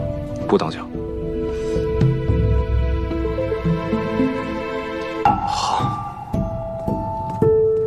我们家公子说了，都已经谈了数日，依照昔日盟约，这韩立被镇西军所得，那并州城就归镇西军所有；但这虎符被我们崔家军所得，这建州城就理应归我们崔家军。虎符明明是我们先找到的，你们用计夺了去。还有，滨州城明明是我们镇西军所有，你们却抢先入城，抢走粮草，先还了粮草，再说建筑的事儿。事已至此，不如大家心平气和，好好商议一番。哼，说的比唱的好听。什么商议？你们就是想占我们镇西军的便宜。这位勇士，话不能这么说嘛。既然是商议，那吃亏让步，我们崔家军也都是可以的。行，那你们说说，你们打算怎么吃亏啊？皇孙殿下不是想匡扶社稷之将倾，收复东西两都？可以你们镇西军现在的存粮，别说收复东西两都了，怕是连洛水的边儿都摸不着。若是在并州继续耽搁几日，只怕这存粮会越发不够。现在你我二军就建州的问题一直争执不下，但按照规矩，这虎符既然已经被我们崔家军所得，那这建州城就理应归我们崔家军。只不过我们想讨要韩立，图个方便，所以我们家公子刚才说了，我们打算吃点亏，送给你们50车粮草，这样也能助你们早日拔营去往洛阳。以贵军这悍勇，还怕打不下洛阳吗？哼，你这话说的，感觉我们像捡了一个大便宜。50车粮草，区50车粮草，只够我们镇西军1日2食，勉强赶到洛水之畔。那建州与洛阳孰轻孰重，皇孙殿下不会分不清楚吧？自然。那皇孙愿不愿意用韩立来换足足50车粮草？可以。石七郎，石七郎，好，皇孙殿下自然是一诺千金，只要你们把韩立交给我们崔家军，那我们公子也绝对不会食言，粮草一定会按时送到。哎，石七郎，这50车也太少了吧？老包，你们让我静一静。说吧，有什么计谋？什么计谋？你难道不是故意答应那个何校尉以韩立换50车粮草？是不是打算一石三鸟，趁崔家军不备，把粮草和韩立一并拿下，顺带手的再拿下建州？粮草韩立兼得，且拿下建州。有好法子吗？现在不应该是你胸有成竹、早有预谋的吗？不然你为什么那么轻易就答应那个何校尉这么苛刻的条件？我有一个朋友，啊？我这个友人，他看中了一个姑娘。等镇西军交出韩立之后，让左营带着韩立跟虎符立刻拔营前去收复建州。还是我亲自去一趟吧。不用，眼下有了韩立跟虎符，建州城必定是手到擒来。反而现在洛阳才是最棘手之处。我猜测李逆拿到粮草之后，一定会直指洛阳，我们一定要抢在他的前面。那你这个友人是咱们镇西军中的人，还是你京中的旧识啊？摇什么头啊？说呀！这个姑娘，她不该喜欢。不该喜欢？哎，她难道喜欢上了醉红楼的清官人？哎，其实也无妨，只要这个清官人品性善良，也无所谓的。不是，那是什么？你说呀。他好不容易看上一个人，可偏偏那姑娘已经是别人的侍妾了。哎呀，石七郎啊，石七郎，我算是明白了，你今日如此反常，是因为这件事儿。什么如此反常？我哪里反常了？我说的是那个友人。行，那咱们今日就说说你这位友人。现在国难当头，他还想着情爱小事，他将此事告知于你，说明他心中耿耿于怀，日后肯定还会去纠缠的。倒也不是。哎，行了，他明知道此人有了夫婿，还暗中觊觎。石青郎，我告诉你，色令智昏也。其实你不用说了，石青郎，我劝你早日和你这个友人一刀两断，否则你不怕近墨者黑，有一天你也喜欢上别人的妾室吗？十七郎，三思啊！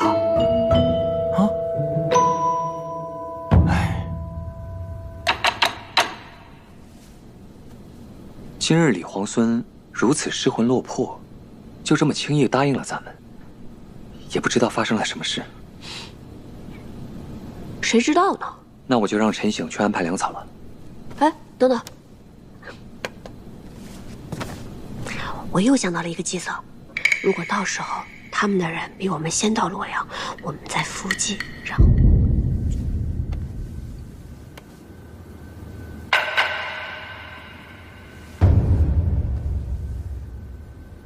奴婢替娘娘出宫修道，是奴婢的福分。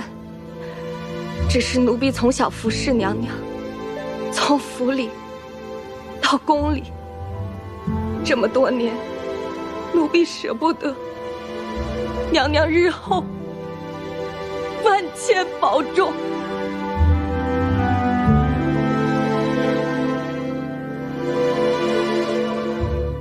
修道是好事，替我积福，也替你自己积福。我身边还有锦娘，不用挂心。倒是你，保重自己，也替我照顾好江氏。去吧。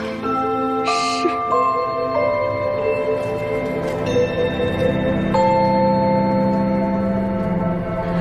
娘娘放心，奴婢走了。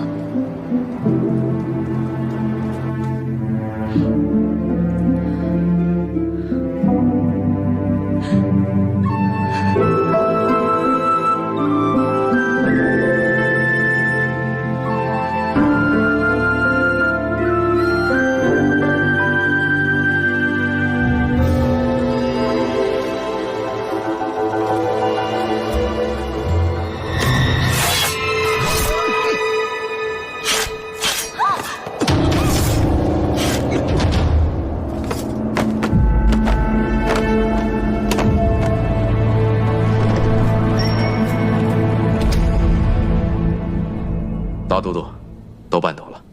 好，去跟夫人说一声，就说我已经替她出气了。可萧妃娘娘那里万一知道了，她是个聪明人，必然会以为是郑国公派人杀了那几位宫女，替魏国夫人出气的。可万一萧妃娘娘想不开，不肯罢休闹僵起来，岂不是对郑国公不利？哼，不过是几个奴婢而已，杀就杀了。我也说过了，他是个聪明人，他不会因为他们不识大体，以卵击石。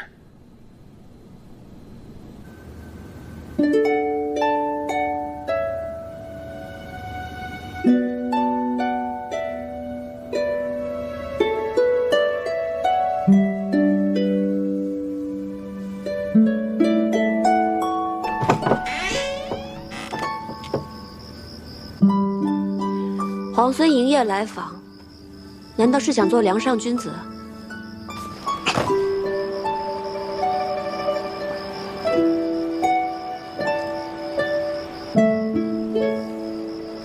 你到底是来做什么？我今天来是想还你。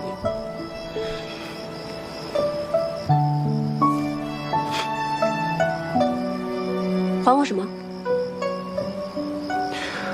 我来是想向你解释，白天是我误会了，我以为护腕是你送的，言语间多有冒犯，还请见谅。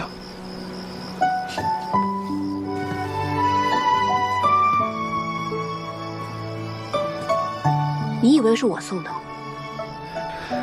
是，后面才发现是顾家小姐送的，不过我已经将护腕还给她了。你以为是我送的，所以带着很喜欢。后来却发现是顾家小姐送的，就还给她了。你是想来告诉我这个？倒也不是，我这不是看见月色正好，寿氏和抢虎符吗？这回你可猜错了，虎符不在我这儿。我知道。你既然知道，还来这干嘛？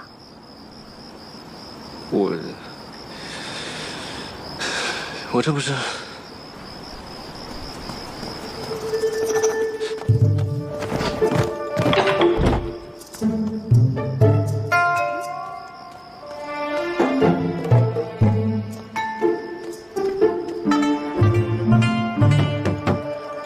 小伟，你睡了吗？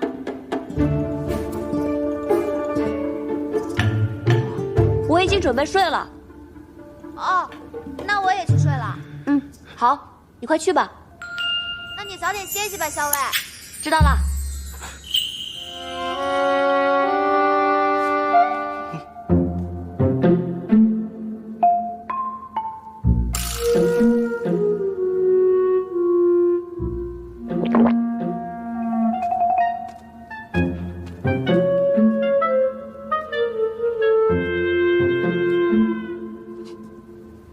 你捂着眼睛干嘛？脸这么红啊！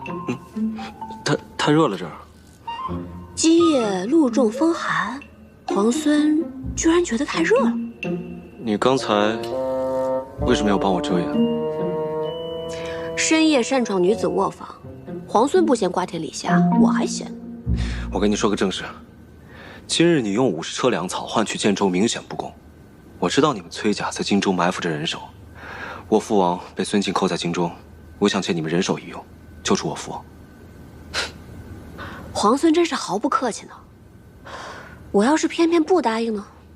你要是不答应，那我就……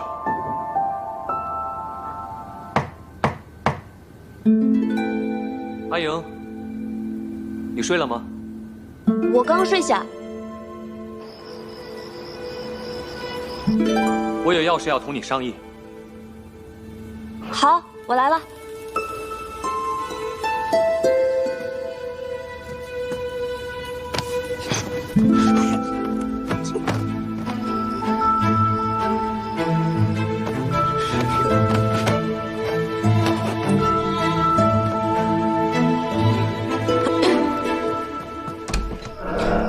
公子。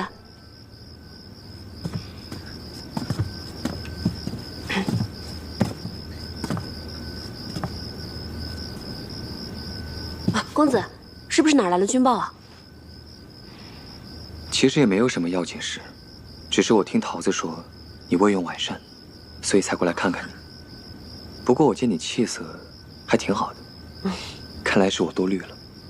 不过下午点心多吃了点儿，晚上就没什么胃口。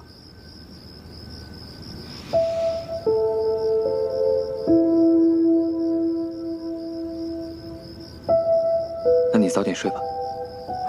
公子也早点安歇。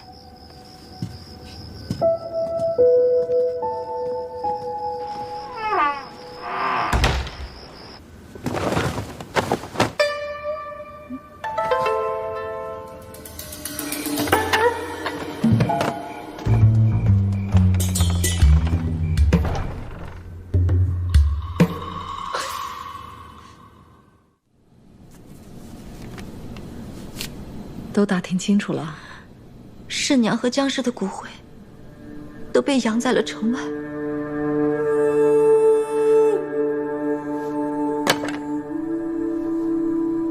你看他跟着我一场，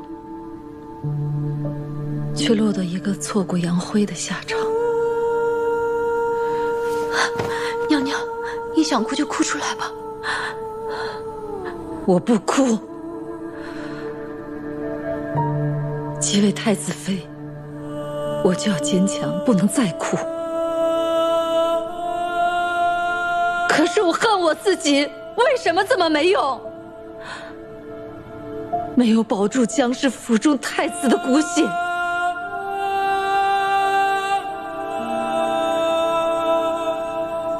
若有一天我到了地下，太子也是不会原谅我的。娘娘，太孙还活着，若是没有您的话，他都活不到现在。他还等着您呢，娘娘。我知道，为了太孙，我也要好好的活下去。奴婢知道，娘娘忍辱负重是为了什么。申娘她也知道，她走之前跟奴婢说，她跟随娘娘，死而无憾。锦娘也是，只要娘娘一句话，锦娘就是即刻死了，也欢天喜地，死而无憾。娘娘，不要轻言说死，死是最容易的。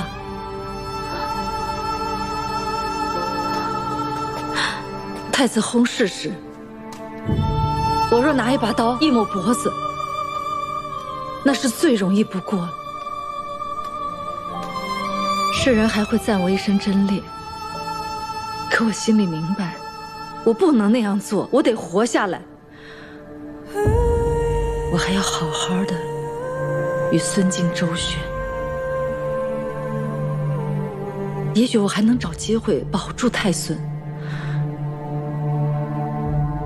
我还能找机会见机行事，助我大禹王朝光复。娘娘心里苦，奴婢都明白。你说，玄泽这个孩子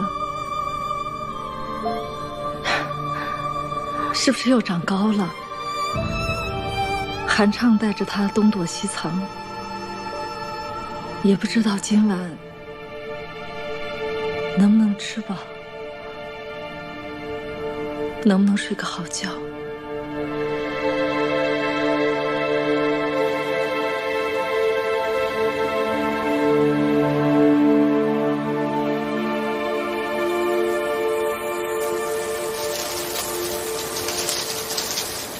殿下，喝口水吧。韩将军，之前咱们不是商量过假扮成叔侄行路吗？将军叫我阿泽便是了。太孙身份不同，此处四野无人，该守的礼还是应该守的。殿下饿了吗？不饿。韩将军，母妃有来消息吗？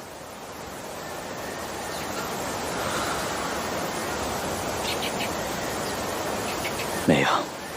来，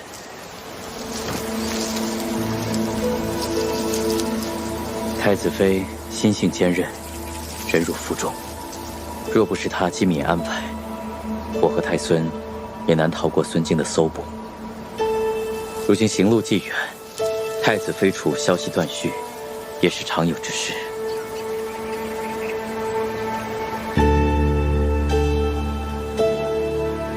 希望母妃能平安无事吧。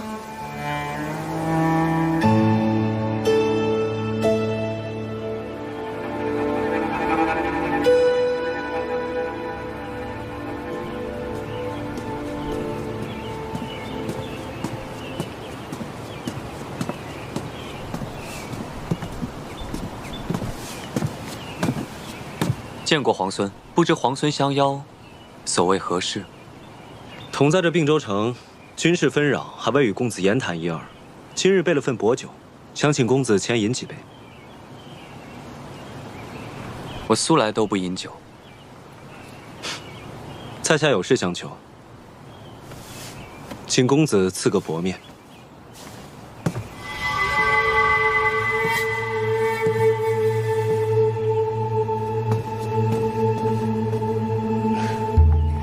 皇孙有事，就直说吧。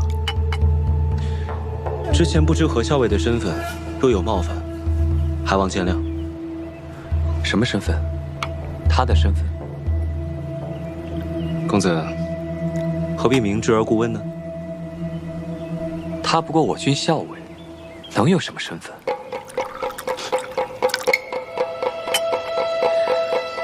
公子不必隐瞒，我什么都已经知道了。只要公子答应帮我这个忙，我便会保守这个秘密，绝不会让旁人知道。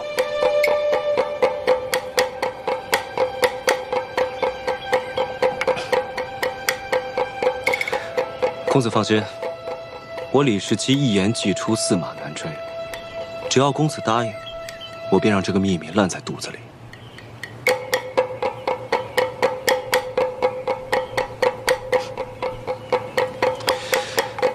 你不会是想杀我灭口吧，公子？你们崔家军虽然势大，但我们镇西军也在并州。公子能得手吗？皇孙说笑了，大家都是秦王之士。皇孙说吧，你究竟有何事需要我们崔家相助？但说无妨。我的父亲梁王被孙敬扣在了京中，我知道你们崔家在京中埋伏着好手，只要公子鼎力相助，我就必能救出父王。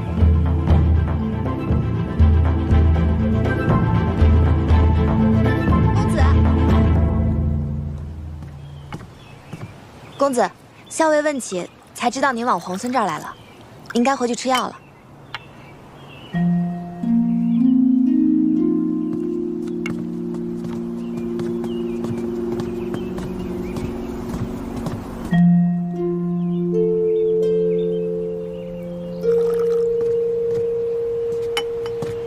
哎，我说石七郎，你不说今天要摆鸿门宴吗？